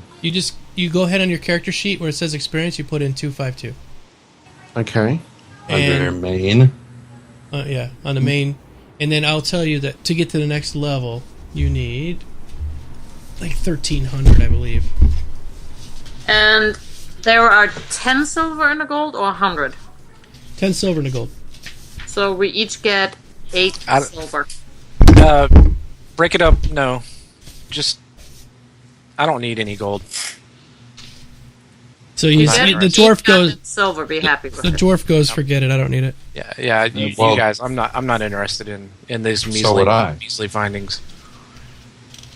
Okay, And so you turn it down as well. Yeah. Well, I mean, Rory, his whole thing is the perfection of the self, not material gains. So I would turn it down as well. Okay. Fantastic. We're down to 3. Anybody else want to turn down gold? Because I'll take it all. No, I didn't turn on gold. Oh. How about Alright. you, old man? He needs his pipe tobacco, man. Okay. He'll not say no because scholarships don't they're not cheap. So we each get a gold and 3 silver, 3 copper, and then whatever smaller thing comes after. We'll Close call enough. it a gold and 3 silver. And the fast track is 1,300, guys, for your first level, level 2. Fire Raven, there's a reason why I didn't take that gold, and if you look at my stream, I'll show you. And if you don't take a look at his stream, you are wrong. Wrong. He's probably rich. Dwarf's No, not taking gold. What is this madness? Right. That is exactly the point. If a dwarf is not accepting gold, there's a damn good reason. If you're not watching his stream, you are in the wrong. Next time, guys, if you didn't get to watch all of our streams, we have a multicast going. So it's on bit.ly/ROTRL. Which stands for? What's that? Stands for? Rise of the Runelords. Oh my god, how did we ever think of that? I don't know. Okay. What's the name of the campaign? Oh! Rise of the okay. Runelords. All right. Yeah. Chapter 1. We're not even. We did the first paragraph of chapter 1, by the way. Yeah, exactly. And this book is massive. You can ask Mrs. Domo. She's been through a little bit of this campaign already. Now, It takes a before long any time. of you jump to wait, she's been through this before? Before any of you jump to that. No. We covered this in Skype chats before, and there is a oh my god, deliciously brilliant solution to her foreknowledge of what's going on, and I love it. Even as someone who has comprehend languages, I still love it. Just saying. Awesome. All right, everybody. Well, thank you so much for coming tonight. Really, really appreciate it. Do we want to raid somebody as a group? Do we want to raid, like a group raid? Oh, you Why sigh not? that like you were looking. I don't really have enough people in my chat to raid anybody, but We you've can got raid like them. 178 in yours, so. But if we can, Yeah. if we combine them, By who our else chats do I? combined. By the power I of am Grayskull. Captain Raider. You want to go raid Kriz? He's playing. Who? Kriz is playing D&D right now himself. Seriously? Oh Yes. my God! It's even in That's the hilarious. same vein. Post Yeah. a link. Yeah, I'm gonna put the link up right now. Let's go raid Kriz and say D&D raid. Captain Raider. This is fun. We'll go do Kriz. Is this the What's that guy's name that did Captain Planet? Cheadle. Dave. Yes, Don Cheadle. Don Cheadle. Yeah, Don Cheadle. That was great. Oh my god! Anybody else want to go green? I'm like, oh my god! Holy crap! Everybody's all right, thanks everybody. Let's head out and we'll go raid Kriz. And thank you to everybody. Thanks Skyla for doing this tonight. Stakas, Trendane, Squirrel, Thank you, Mrs. guys. Domo. I love you guys. Not in the face, just around the face, on the Thank face. My wife says I'm not allowed to love people in the face anymore. It's Nice. very disturbing image. It makes me have nightmares at night. Yeah. She's not sleeping well because I'm loving in the face. Especially when it involves certain people. Do I Trendane, loving Trendane in the face? I would probably be okay with that. I would forgive you for Trendane. Alrighty then. All right. Let's move on. I'll see you guys over on Kriz's channel. Love you. And see you guys tomorrow. I'll stream some tomorrow. I think we'll play some Wild Star tomorrow. All right. Night, Take care, everybody. folks. Bye-bye. Bye, everybody. Bye-bye. Yeah.